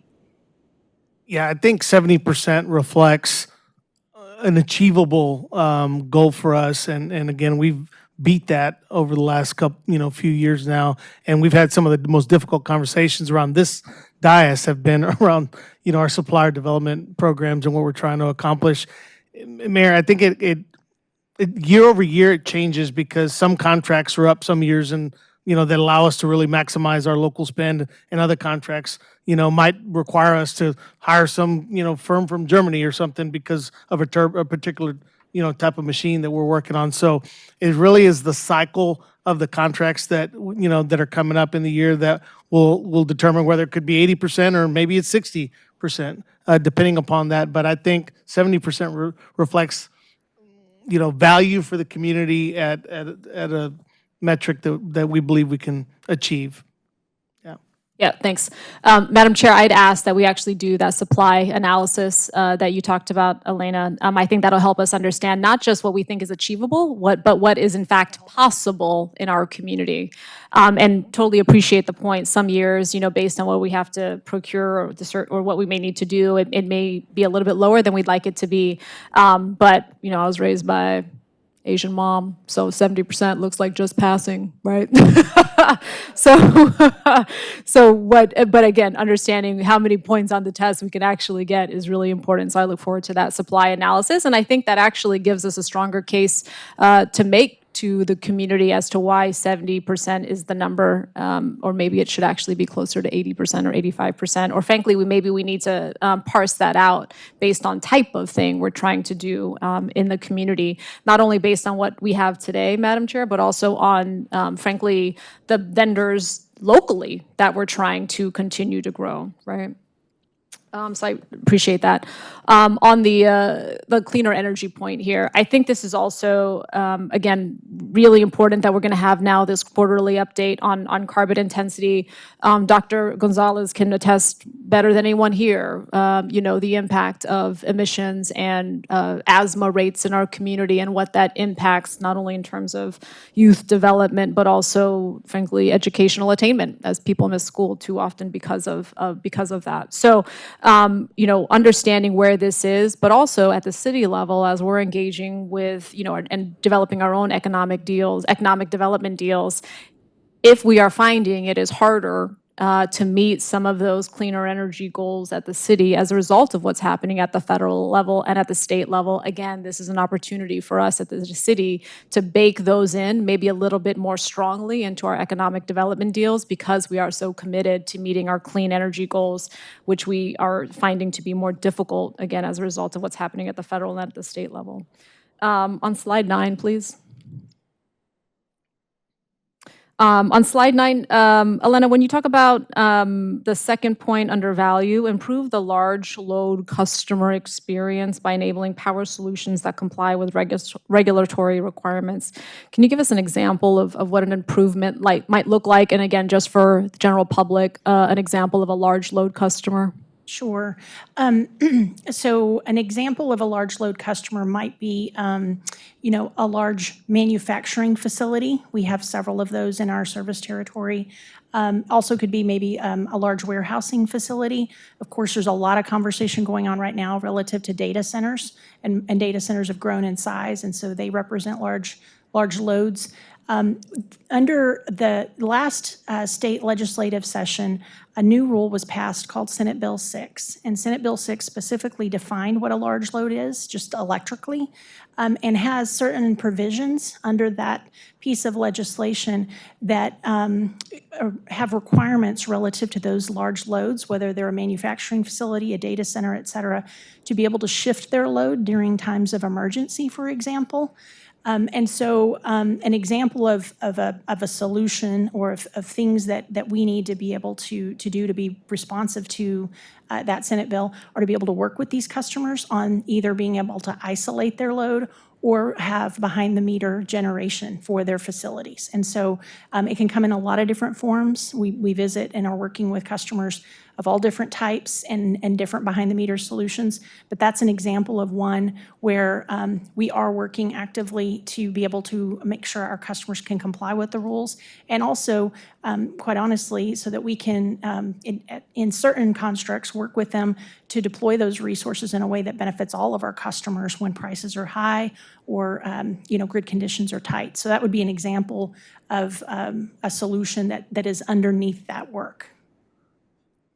I would offer one of the things that we want to help those large load customers do based on some of the commitments that they've articulated to us. So for example, Microsoft, right, has talked about the type of the impact or lack thereof they want to have on the utilities, right? So I think us providing the information and the data that helps them meet those goals that we can then communicate to the public about how we are in fact in minimizing the overall impact of the large load customers in our community, I think is going to be important.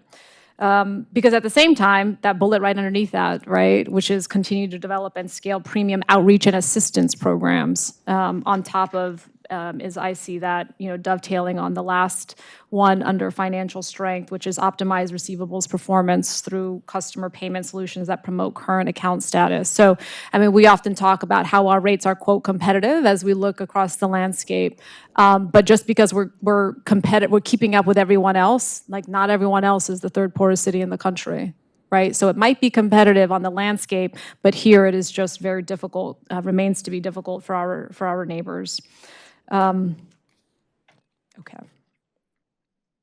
May I ask, what is the timing of the cost of service analysis, the second bullet under financial strength? I want to give you the specific milestones. I don't have it right now, but we are in the process. I believe we're in the process of selecting or have selected a cost of service provider, and we do anticipate conducting that cost of service study, and then in the next 2 to 3 months. Is that fair, Corey?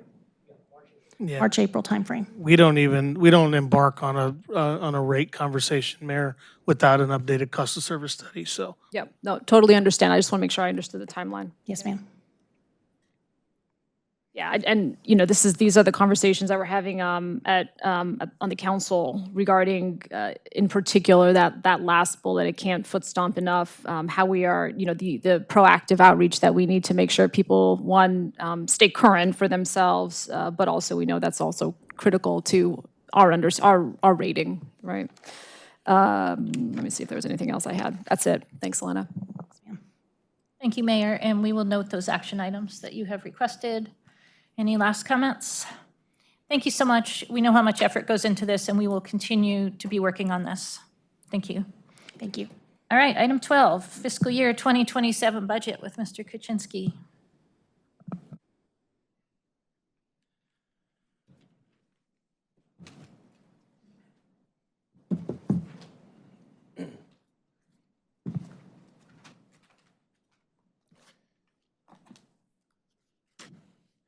All right, thank you, Chair, and hello again, trustees.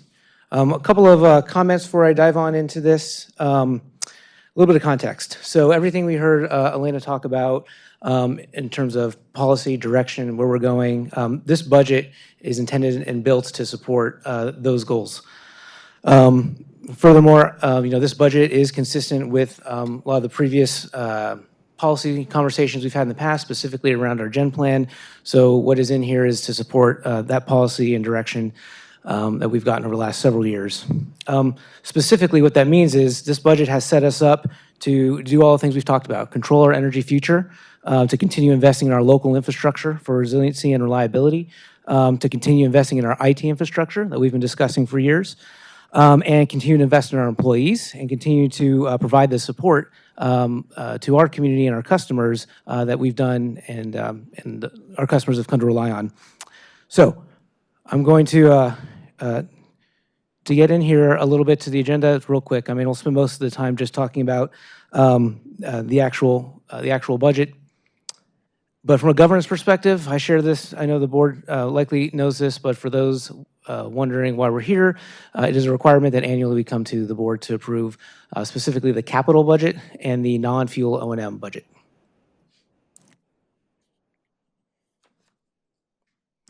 Okay, you've seen this slide in December, and you've heard me state this before. We don't show up at the board meetings or council meetings without thoroughly vetting and challenging our assumptions. Our budget is an example of one of those things. Again, I mentioned back in December, we have months-long internal deliberations with our teams challenging all the assumptions that you see on that page and the time horizons upon which we think things will get done. So I won't rehash a lot of the comments on this slide, but put it back in here just as a reminder of the process that's gone through prior to showing up here today. Okay, as part of that thorough vetting and challenging process, we've set our financial boundaries, and those boundaries function as a cost discipline feature in our internal deliberations. So the metrics that you see on this page are not new, but the illustration is to better reflect as we think through and deliberate our budget, it is staying within those three major metrics that we are focused on while we're doing our prioritization. And ultimately, maintaining a budget that lets us stay within these guardrails ultimately helps protect our customers because it keeps our cost of borrowing low and translates to bills. Okay, so we'll get into the meat of it over the next two slides. This is our recommended capital spend. It's $1.7 billion. It is about 15% larger than last year's budget. But this is our largest capital budget we've had, but that was true last year and the year prior. My point being that this was part of the plan. As we were going through our generation plan back in 2022 and 23, those guardrails that I mentioned on the previous slide were what we wanted to stay within. In order to execute that plan, you'll see a lot of that work in here. So let's start from the top. I'll name through some examples. About 42%, about $700 million, is identified as just electric and gas infrastructure reliability. An important point to note is $400 million of that 700, so nearly 60% of that bucket itself, is related to transmission investment, which, as I mentioned in my previous presentation, those expenses and recovery through rates are regulated and recovered at the state level. Nevertheless, it's part of our budget, and so it's included in the aggregate number. The remaining $300 million in this category is to accommodate civic improvements and just support the local reliability and resiliency that you see day in and day out in our community. A couple of things to note as an example within this category, we spend nearly $40 million in moving electrical infrastructure due to civic construction, which could be done by TxDOT, it could be by the county, the city, suburban cities, whatever the case may be. That is work that needs to be done, and that goes into our budget. There's also a lot of, $100 million at least of various equipment that you've heard us talk about, whether it be circuits or reclosers, things of that nature. Those are all investments in the distribution system that post-Winter Storm Uri we've made heavy investment in, and it directly supports our community. There's also investment. So I guess on that point, all these projects in this category support the achievement of the reliability metrics that Elena spoke about in the previous presentation, and I think that's one of my key points, is that that's in support of the metrics that we just heard. Going on to the next category, customer growth. So let's talk about that. We have a $330 million of customer growth here. About $290 million of that 330 is related to getting customers connected and starting to build them.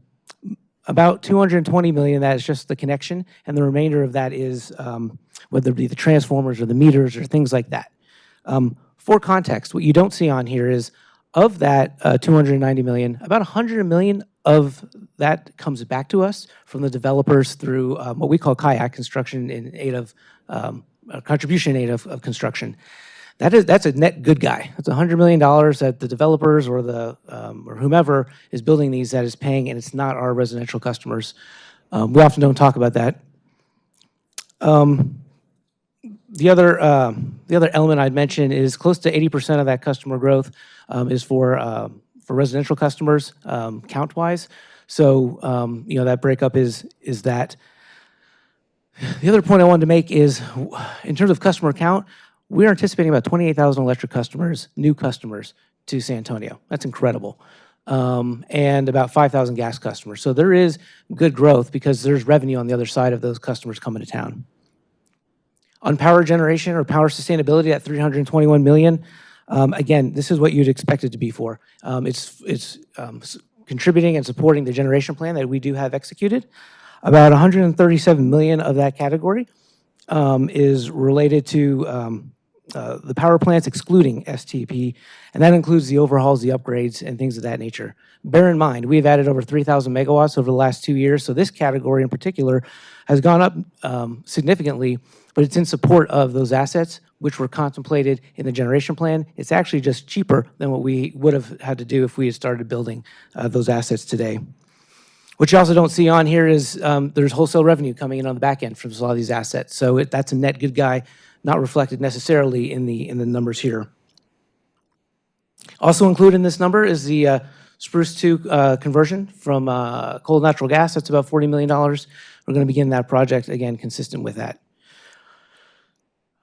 Last thing I'll note, maybe just on technology, and then go to the next page, is about $100 million of that is associated with the Evolve project that you've heard Evan talk about. So I won't go into detail, but that is a key driver of those numbers. Okay. So this is our recommendation for non-fuel O&M. It's a budget of $1.1 billion. Again, this is about 8% larger than last year, and it is our largest O&M budget, but so was last year's. And so the trend thematically continues. This is, the investment we expected to make. I won't spend much time on labor, but I've mentioned this before, that 45% weighting is approximately where that percentage has always been over the last 3 or 4 years. So my point being that that's a normalized percentage. But again, we have almost 3,700 employees, and that's reflected there.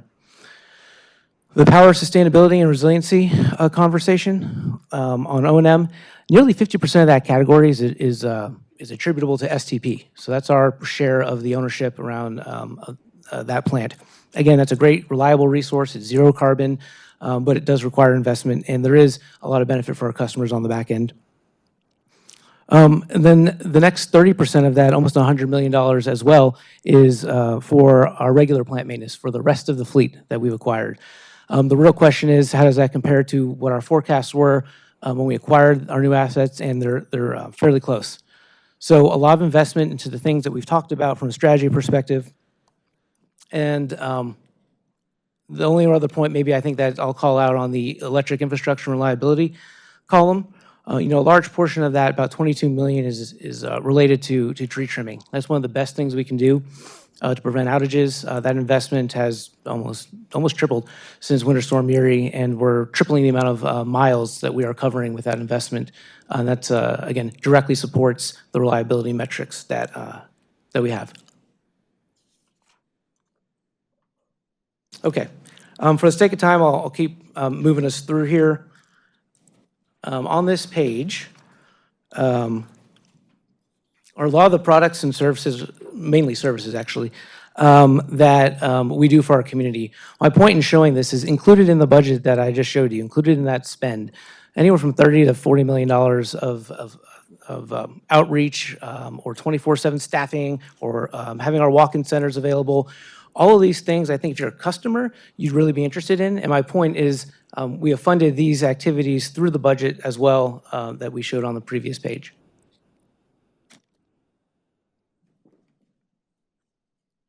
Okay, so on this next slide, I believe I shared this in December as well, but we're often asked, hey, have you looked to, inside your organization for efficiencies? What have you done to try and manage costs?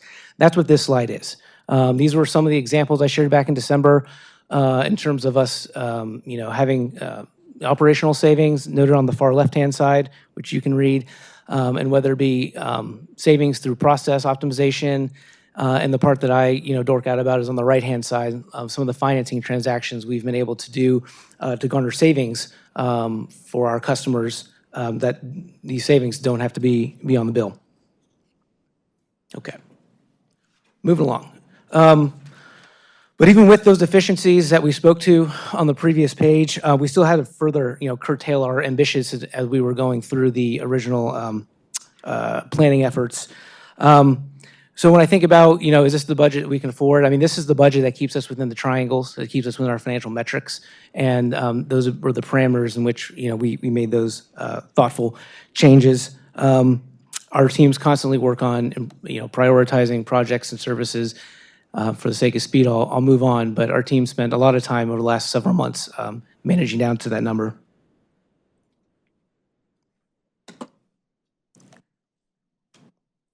Okay, while we're not voting on revenue, I put this slide in here just so that we can kind of speak to a few things and have a few takeaways. As the board knows, but maybe for those listening, just to reiterate, we are a non-for-profit entity. So when I think of the word revenue, I think of it for our purpose as just another word for reimbursement of costs to do our business. So to that end, you've got revenue numbers here, but this is all to cover cost. Not all revenue, this is my second point on this slide, has the same characteristics of risk. Anticipating volatility within these different categories is something we have to do day in and day out, and that can drive some of the decisions that we make at CPS Energy. The third point that I'll make is new customers that I mentioned come into town, they are contributing to revenue.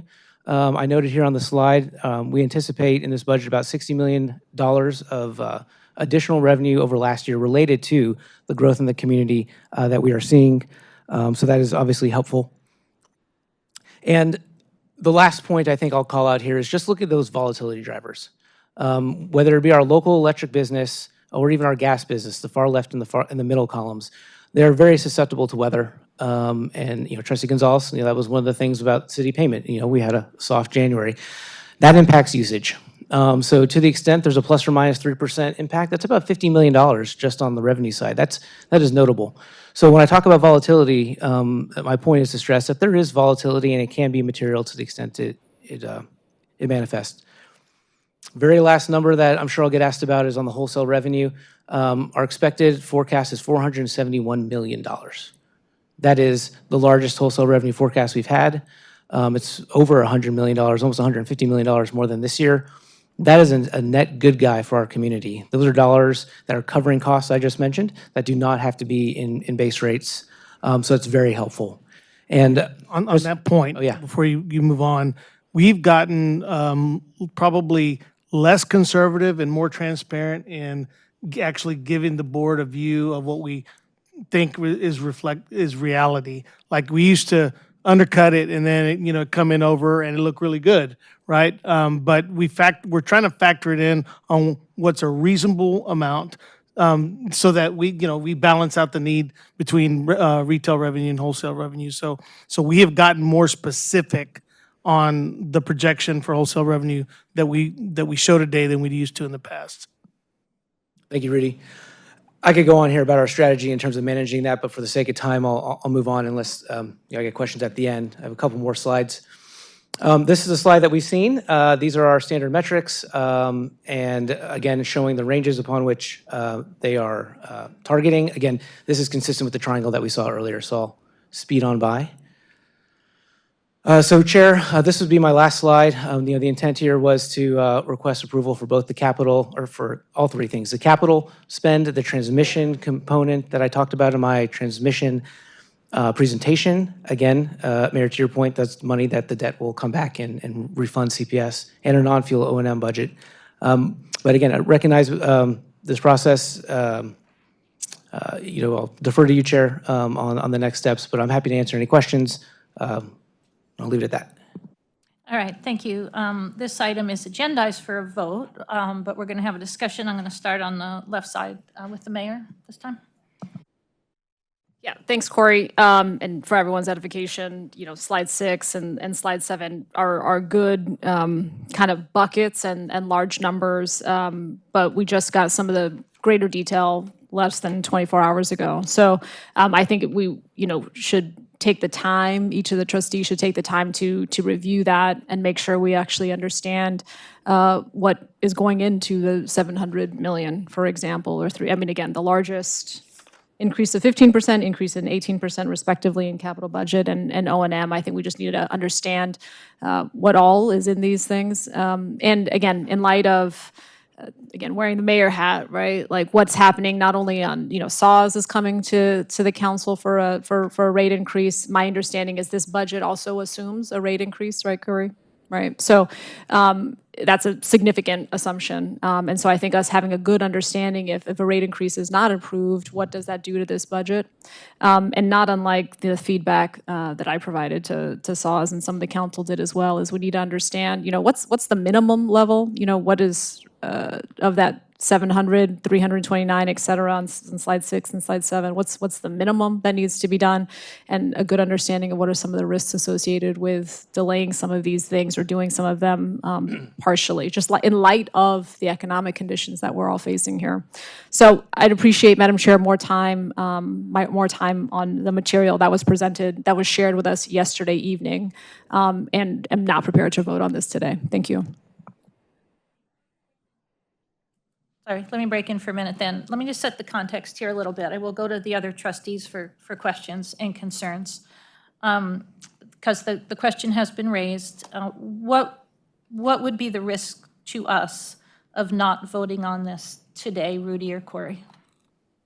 Well, this is the budget that that will get us to the metrics that in our strategic plan that we've set forth. So until the board gives us alternate guidance, this is the budget we're going to work from at least till the next meeting when we come back and vote on whatever you're comfortable with. So I guess let me start there. Right sizing it to whatever this body believes the community can afford just means doing less of the strategic investments that we've been doing for the last 4 years that have gotten us ahead of it. So there are implications to to coming back and saying we want to do less of whatever.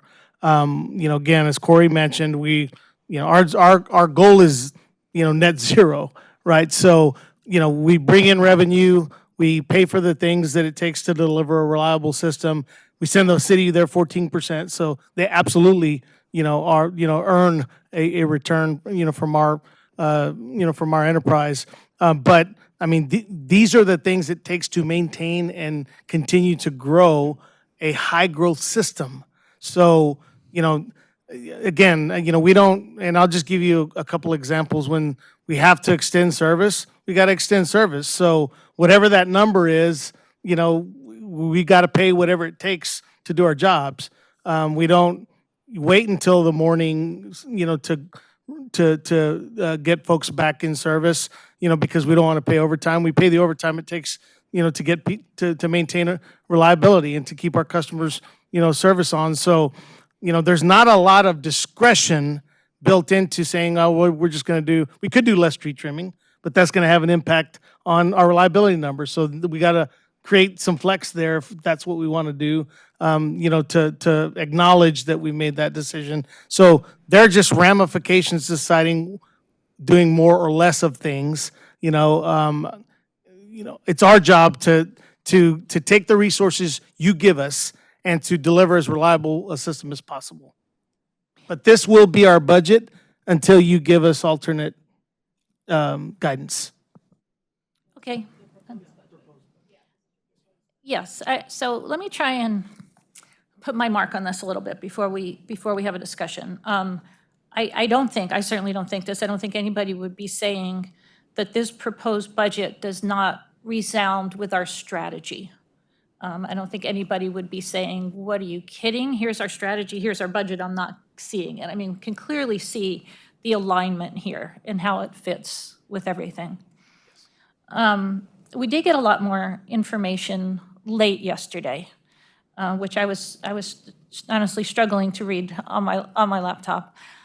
I feel that information was helpful because it showed even more to me how this budget aligns with our strategy. I think it made an even better case for that. I see the mayor's point in that we may need some more time to get through that. I don't think it is our job, it is not our job as trustees to dig into a line-by-line item. That's not our responsibility, it's not our expertise. And you have provided some good information here about the trade-offs that you've already made with this. And you've also been clear about how you have to have flexibility built into this. So, not to put words on the mayor, but if she is saying that maybe within, if we hold off on the vote, I'm not saying we do, that's up to everybody here. If we were to get a little bit, and it's not just for us, it's for the customers, and it is perhaps thinking ahead towards a rate increase. If we could get a little bit more information within those lines that you presented on what some of those flexibilities might be and some future scenarios and how you might work through those. I understand that we can't change things a lot, but I don't, if there is an issue with the credit rating agencies for putting off our vote for a month, this is the time to tell us. Or if you would see this as a way where we could just use a little bit more information and share a little bit more information. Again, I'm not advocating this for everybody to decide, but I wanted both of you to be able to weigh in on that. Yeah.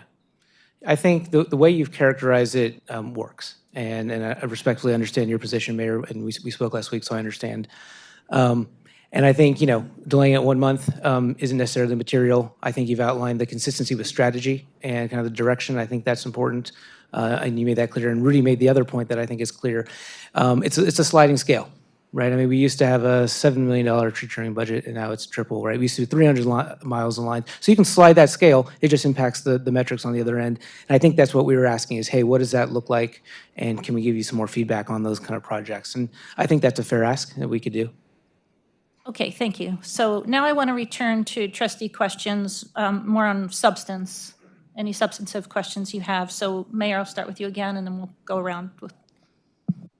I mean, substantive is going to be based on my review of the documents that we were provided yesterday. But I think we do have to, to the point of what is discretionary and what is not. And if that is, if the part of this that is not discretionary is quite small, then we have to be able to explain that to folks. And, if the minimum of for example, on slide 6, the 700 million, if it has to be at least 500 million, then we know that, but 2, we can also explain it. I mean, the meat of this is 2 pages, and it's a $2.8 billion budget. So yeah, I'd appreciate more time to understand what is in some of these bigger buckets. And again, it's not a no, it's just, I think, laying it out so we can articulate for our folks, especially if this is assuming a rate increase. Yeah, thanks. Okay, Trustee Gonzalez. So, hold on.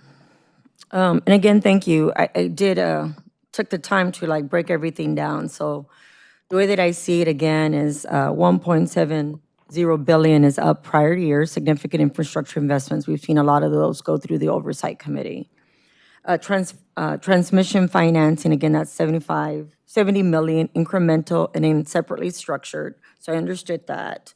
On the non-fuel O&M, we reduced it, I think about 2.9 billion, and the total request now is what, 129 million, if I understood that correctly? 1.1 billion. Right, okay.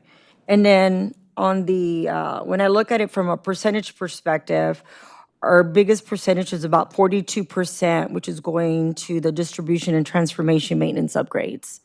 About 20% of that is new customers, meters, subdivisions. And then about 19% is generation fleet overhauls and new projects. And about 10% of the budget is cyber, IT, and communications. And then 9, admin, legal, real estate, fleet. And then, of course, there's that 70 million under the new financing tool that we just learned about today and voted on. So when I look at these items, and we have metrics, yes, we're within target. Probably the one that concerns me the most is that we're near ceiling on the debt capitalization ratio. Like, there's no headroom there. So I'm gonna go straight to our questions, my question. So again, the risk for me is, again, and you stated there very eloquently, again, it's not really revenue for profit, but reimbursement, as we talked about it. But electric retail revenue, again, that's again weather-related variable. Wholesale revenue, this is again the biggest swing factor in all of this. And then gas retail, which is about 3 million variable. And then again, our budget assumes additional revenue consistent with rate plans. Potential, again, rate increase is quietly being embedded, but it's in there. And so here they ask, so the budget shows that we're about near the 70% debt capitalization ceiling. How much additional debt capacity do we have before we trigger the credit concerns? I don't remember the nominal number, but we have about 1.5% of headroom if we execute this budget as it is today on our debt cap, which would get you to 70%, which, again, you've mentioned this before, but the generation plan that we voted on anticipated going up to 70% and hanging out there. So yeah, we're pushing it to the limits. And maybe, Mayor, to use your analogy, we still have a AA minus, but we're getting like a 90.1. It's not like we're trying to over. Understood. That hasn't been a secret. But my question specifically is, again, back to the way we're viewed at, right? A lot of the mechanisms, a lot of the tools that we've used, and I've been frankly very supportive of. My question is, what's going to be the trigger in case they look at us and say, wait a minute, too high?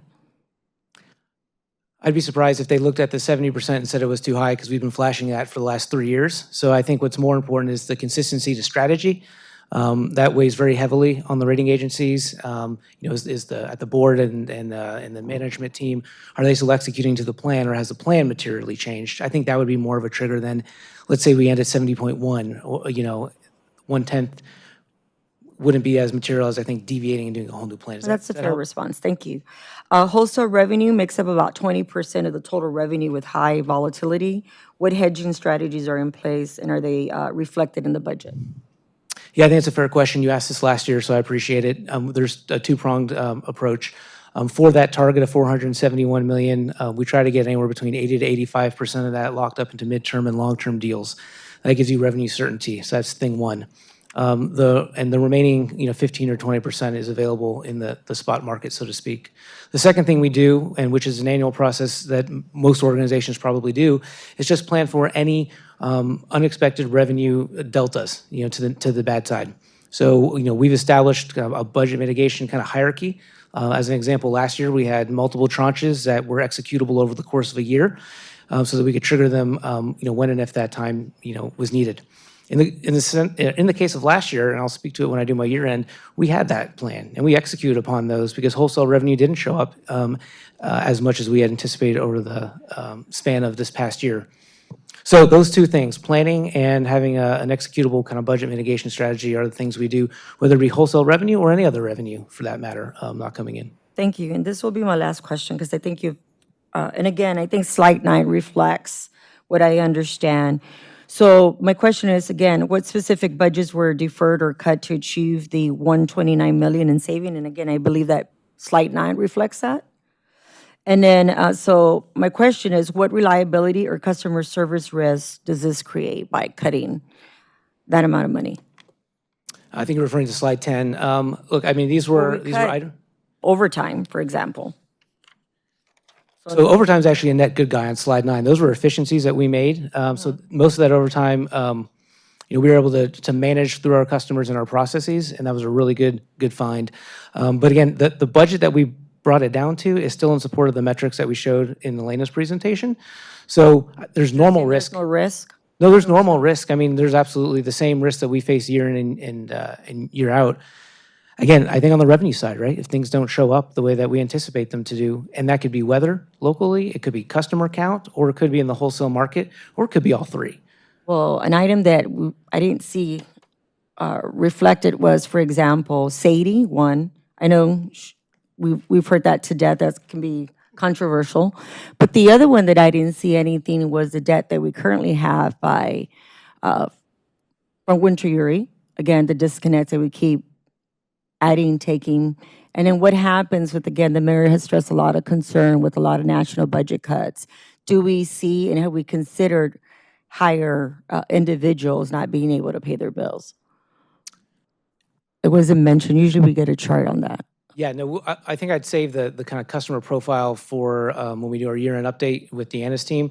But I would tell you all the items that were on that earlier slide in terms of the strategies that we put in place to help our customers we're still doing. And a ton of outreach available around that. I'm sorry, what was your first question? I mean, again, is there risk? Sadie's one of them. Customer perception is another one. Yeah. So at the end of the day, that's my question. Yeah, I think we face the same risks we always have. And so to the extent there's a modification to the spends that we've targeted, right? You've got pole replacements, you've got feeders, reclosers, tree trimming, like the list goes on of what you could slide down from a sliding scale, but they all have their correlated impacts on those targets, safety or safety, whatever they are. So even if we don't adjust kind of funding levels, there's still always risk. You could have a ton of storms that show up and it messes the metric up. We had a ton of storms this year that we didn't anticipate. Okay, thank you. Yeah, sorry. Thank you. I would like to get trustee input on whether we will vote on this today or we will not have a motion and we will put it off until next time. But I guess my main question to you is this, or just sort of a suggestion that we do more in the future. So I think as you go through this and you go through slides 6 and 7 and you make a really good case for how growth and upgrades and innovations pay for themselves into the future. But I think it's hard for customers to see that. And I think the most common response people have is, oh, great, a bigger budget, and you're telling us it's going to help us in the future. But nobody's quite sure where those numbers show up, unless they're specialists like you are. So I think, if we could move towards showing, because it's not going to be right away, it's going to be in the future. And I know at one point you had a really good slide that showed that showed the rate increases that we don't have to ask for 5-10 years in the future because of these investments, because of the costs we're making right now for all these new customers. And, I keep going back to what you said, probably to us, but also to CIC, is that the one place you don't want to be is in a city that's not growing, because your system is still degrading and you're the only ones paying for it, and you're paying more and more for it every year. So I just think that's helpful for people to know. My own position on this is I want to hear what the other trustees have to say about waiting or voting on this right now. I feel that if it makes people comfortable to get more information and that we can send out a better message, an even better message, that there's no harm in waiting a month for this. But I will move on. Trustee Dr. Mackey? Corey, what's the growth in our company now per year, this year? I'm sorry, what's the, The growth, population growth? oh, total population growth? I don't know, but our forecasted growth for customer count's about 28,000 electric What percentage customers. is that? Oh, 2.7%. is it 2.7? 2.7%? And then we're asking for a 15% with the budget from last year, right? The capital budget is 15% in aggregate. What you're not seeing on there is that 400 million of that is for transmission. So that's different regulatory space. Okay. You're also not seeing the $100 million that comes in through kayak, as I mentioned, as kind of a net offset. But yeah, those are the percentages correct. Okay. You know, over the years, Corey, you've done a tremendous job and presented the budget and everything, but I do see something this year. There's a lot of missing information in there that could really be helpful to a lot of these board members that first time going through this stuff, that you've done in the past. If you could, you know, present that next time, whatever it is, I support you on the budget because you've, you know, you did a good job explaining it to me and going over this other day. And I've seen this for 8 years, and we haven't had any problems yet with this, even though we are going for a rate case. But I think just a little bit more information. Yes. That I think for new people, I think it'd be great. Yes, sir. Appreciate that. Dr. Rankin, can I respond? You know, the difference this year, and again, you know, there were a lot of things happening last year that drove our decision to kind of delay our request for a rate increase. One of them was we had a new council, you know, that needed to get their feet on the ground, and we spent a lot of time, you know, with them. But generally, when we go in for rate support from the community, we do it in 1 year and do all the education, the board and the council vote on it, and it goes into effect the following fiscal year. That's generally, or some amount of time the next fiscal year. The difference in this year, because we delayed our consideration of it, is we're approving a budget generally that includes a rate increase before the rate increase actually happens, when traditionally that's not the way it works. You know, we have a budget, we have a rate increase process, and it impacts the next budget. That was in part because of the dynamics of delaying our request to this year. You know, so I just kind of want to make sure everybody understands that, because normally, you know, it would be the next year's budget that a rate increase would impact, which gives us time to plan for that. Trustee Dr. Gonzalez. Well, yes, thank you for all the information today. It's actually been very helpful. I do agree with the mayor that I would appreciate a little bit more time in being able to review the information that was just sent last night. I think it's important for the customers to know that we're doing our due diligence and reviewing all the information thoroughly, especially if we're going to go to the city for a rate increase. So for me, if we could get more time and it's not going to cause any problems, I'd appreciate that. Okay, I just want to follow up on the vice chair's question too. Just when I was saying that about the growth paying for itself and when it comes back, I think one of the things we keep sliding over is that reimbursement for transmission lines. To be really clear on when does that appear back as revenue? And just you don't have to answer it now, but if we could tell people that, because I think when you just say something here like, well, it's 700 million, but 400 of that is partly reimbursed from ERCOT, or the other thing, that word I never remember, from the developers. Like, when exactly, is that next fiscal year, or 3 fiscal years, or 10? I think that's helpful. Okay, I'll include that for next month. Okay. Trustee Gonzalez? The only other question I had, and I think I know the answer, but I just want to make sure. On the, with the debt capital ratio, the new formula, the one we just formed right now, the SFC, again, bond, is that included into the formula? That's separate? Separate. Okay, I just want to make sure. I thought I understood that. I just wanted to verify that. Okay, no other question. Okay, I need a little assistance from our legal counsel. If the decision with the trustees is to put this off for a month, would that be the reason? Does somebody have to make a motion for that, or can there just be no motion? Nope, you can just defer it until next month. Okay. I still feel I need to open the floor for a motion because this is agendized as a vote and people are watching it for that. So I am going to open the floor for a motion. If there is no motion, then the decision will be made to defer this for a month. So the floor is open for a motion. I make a motion to continue this item until the next meeting. Second the motion. Okay. Any discussion on that? Madam Chair? Yes. Can I just make a comment? Yes, please. What I would ask of the board, all we're trying to do is get guidance. And so whatever questions you have, the reason you got a packet late was because the questions came in on Friday. So, and we're trying to be responsive, and my team has worked really hard to put this budget together, and will continue to work hard to get all your questions answered.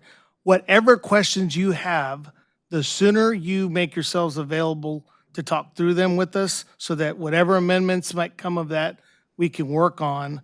I gotta have a budget approved by next month. I'm just, gotta happen, whatever that budget might be. So I'm just asking the board, you know, the longer you give us to work on your questions and be responsive, the better we can position ourselves to have a successful vote at the next board meeting. That's my one ask. Okay, thank you. Understood. Kudos for this. It is solid.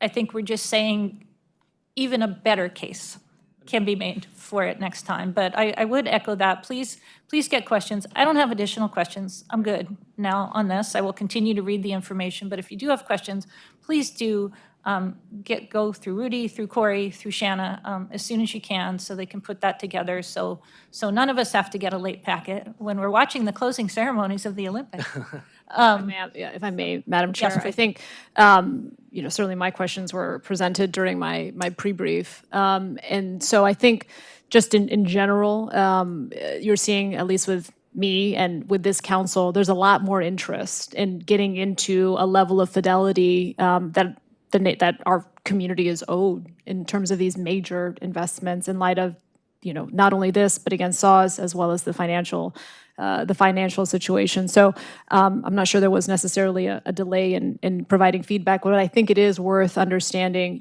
what is some of these major decisions that we're being asked to take action on, what is an appropriate timeline, an appropriate sequencing of this information and discussion that allows for a timely vote, well-informed, timely vote. Thanks. Thank you. I'm not forgetting about item 13. Well, let me address item 13. Because we are deferring the budget, is there any reason that you would want to defer the item 13 vote? I would prefer not to. There are items in there that are just kind of market-based, so refundings, refinancings, things of that nature. Obviously, they still have to go to city council after we're done here.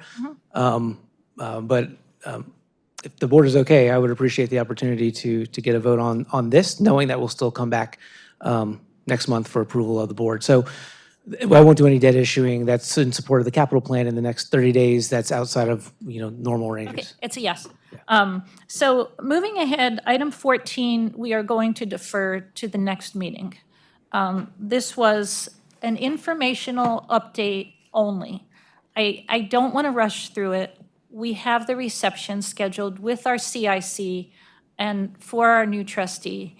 And I know that people came to speak on item 14, and I want you to know that we heard what you said, and it will help us even more as we discuss this probably next month, and we will have even more information on it next month, so I think it will be even better to put this off. But again, we did hear you on item 14. So item 13 is the fiscal year 2027 financing plan. Why is my name on that? No, that was the different one. Yeah, that was different. So- Ma'am, just for clarity, and I'm not sure how you wanted to do it procedurally, because no vote was technically required, but we have a motion and a second to defer. We did not do a vote. Did I not ask for a roll call vote? Correct. It's reverse time. Okay. We have a motion and a second to defer the budget vote until next month. Roll call vote, please. Yes, ma'am. Trustee Dr. Gonzalez? I vote yes. Mayor? Yes. Trustee Gonzalez? Yes. Vice Chair? Chair? Yes. Motion carries. Okay, now item 13. Very good. Thank you, Chair. Appreciate that conversation. So I know we're short on time, Chair Romero, so I'll do the short version of this next presentation and allow you guys to ask me any questions if you want to go into it. But I would direct your attention when the screen comes up to slide number 4. This is the one page that summarizes the various transactions that I'll be requesting the board's approval on. And specifically, it's going to be approval to execute these transactions over the next 12 months. And we've kind of outlined on the far right-hand side the estimated timing of all these transactions. And you'll note that it's really not until Q2 that we kind of get into that, but there's a ton of work we do in the first quarter of the year just preparing. And that was why I had a bias to getting this discussion out today. So there are 4 categories of transactions. The only one that is technically new money is number 1. That is to support the capital plan. And as we mentioned, 1 month worth of capital spend won't impact this. The remaining items are either to refund or remarket existing debt. Some that's variable that will have a step-up rate. We want to avoid those. This is very standard, and that's number 2 and 3. And then our surety policy, extending and increasing the coverage level. That allows us to borrow more on our senior lien debt. We like that because that's the most affordable and cheapest debt we can issue, so that's a good guy. And then the middle section, Section B, these are all just driven by the market, so you got TBD.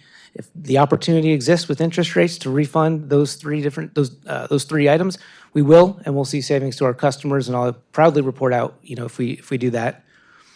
And then C, that last section, these are new authorizations, but they're primarily designed to increase our commercial paper amounts.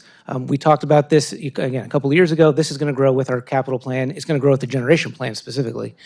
So those are the items in Section C.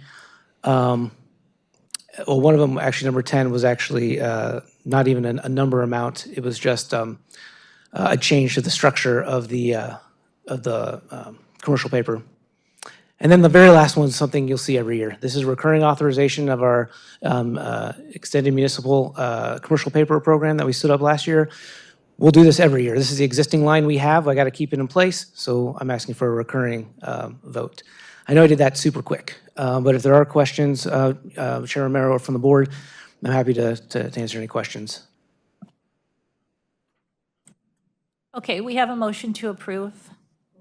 We can still have time for discussion, but we can have a motion on the table. Is there a second for it? I will second the motion to approve. And I will start here. Dr. Mackey, do you have any questions? No, we went over. I'm fine with it. I know something that we have to have. We've done every year, and I think Corey's doing a tremendous job.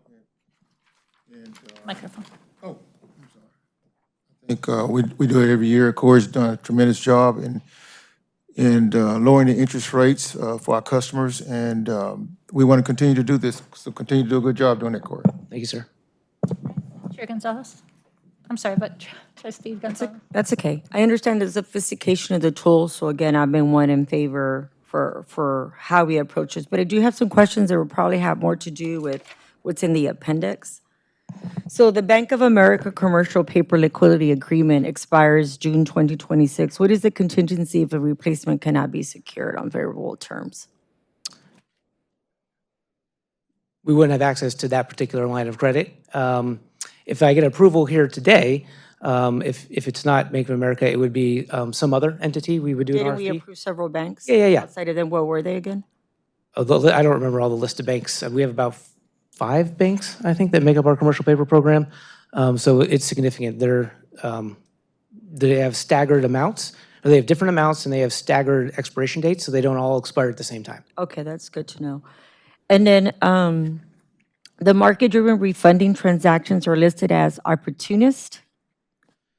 Right. Under what market conditions would management decide not to execute them? And what oversight exists? Is it just EBOC committee? No, for this, we would rely on our financial advisors. They're constantly doing analysis if there's any kind of NPV savings associated with refunding any of these bonds. So we get their guidance from them, and they're actually here, but we talked with them. Yeah, but what normally committee does that go through?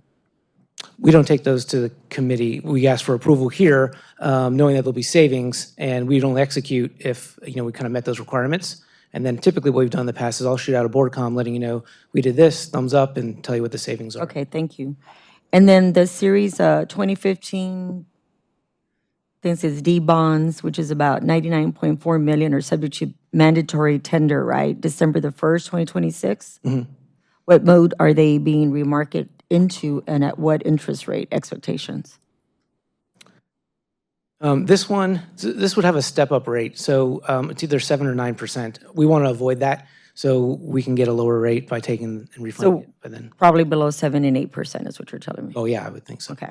Because that's been the case historically. Oh, yeah. What, 3.9, 4? I think our average is about 4.5% Okay. on Just wanted long-term. to make sure on that. Yeah. So the BABs, right? Refunding eliminates the federal subsidy risk. What is the current annual federal subsidy amount, and how certain is it that Congress will eliminate it? This has actually been a trend in the industry. Sequestration has reduced those subsidies. It is not uncommon for utilities to get out of them. If we can get out of these and not have to worry about the budgeting at the federal level, ultimately, because that's what impacts us, then at a minimal cost, then we're gonna do that because the uncertainty is pretty high. Okay, and I think you might have answered this already, but what does the board receive a report on which specific transactions were executed and at what terms?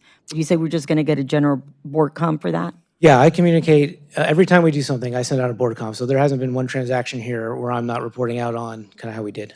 All right, thank you. No more questions. Thank you, Mayor. For the public watching, on item number 1, the reason we would refund that and issue new debt is because we're going to get it at a cheaper rate, right? On that one in particular, the interim financing is our commercial paper. That lets us borrow at a low rate up until we take it long. Yeah, So we get a better rate. Okay, ma'am. great. Thank you. I'm learning. Do you not have a grandmother? You got to explain this stuff to like your grandmother, right? Come on. Trustee Dr. Gonzalez? All right, so we have a motion and a second on the board. We have a motion and a second on the floor. Roll call vote, please. Trustee Dr. Gonzalez? I vote yes. Mayor? Yes. Trustee Gonzalez? Yes. Vice Chair? Yes. Chair? Yes. Motion carries. All right, thank you. That will be our final item. Can you review any action items from today, please? Yes, ma'am. I'm not going to publicly read the action items from executive session, but I did note those. From open session, I have 3 action items. The first is a request for a vendor availability study or the equivalent for the purpose of determining whether 70% is the proper number that we should be using as our goal. The second I have loosely noted as tweak the budget presentation so that we can bring the budget vote back in March. And so, again, please let us know if there are additional questions that you have that are not answered by the supplemental materials that you have already received, and we'll add those in. The last action item I have is that we will defer the real estate items until the March board meeting. That's it, ma'am. Anything else? Madam Chair, if I may, and again, I haven't reviewed in full the documents that were provided yesterday evening, but Corey, in our discussion, you mentioned a budget document that is posted or shared publicly 60 days after the budget is final. I think whatever that thing is, because that's like the final answers, right? It'd be really helpful for us to be able to review that, a draft of that beforehand, that maybe provide the level of detail that some of us are looking at. So as a matter of practice, if that's going to be kind of the final answer or pretty close to it, reviewing that now before we vote on the budget would be helpful. Thank you. Yeah, I just want to make a point on that. I appreciate your diligence in the questions you're asking. It's the first time in my 15 years a trustee is asked to do that, but we're glad to do it. So, yeah, we'll work on it. I'm just saying it's never been asked before, so that's new for us. Okay, thank you. Yeah, I mean, we got the one from last year, and it is a very helpful document, and we tend to read it more if we get it before than after. I know people may not be able to stay for the reception. We hope you can, but if you could please stay for a moment, because we're doing a board group picture, and is there a motion to adjourn? I second. All in favor? Aye. Aye. Meeting is adjourned.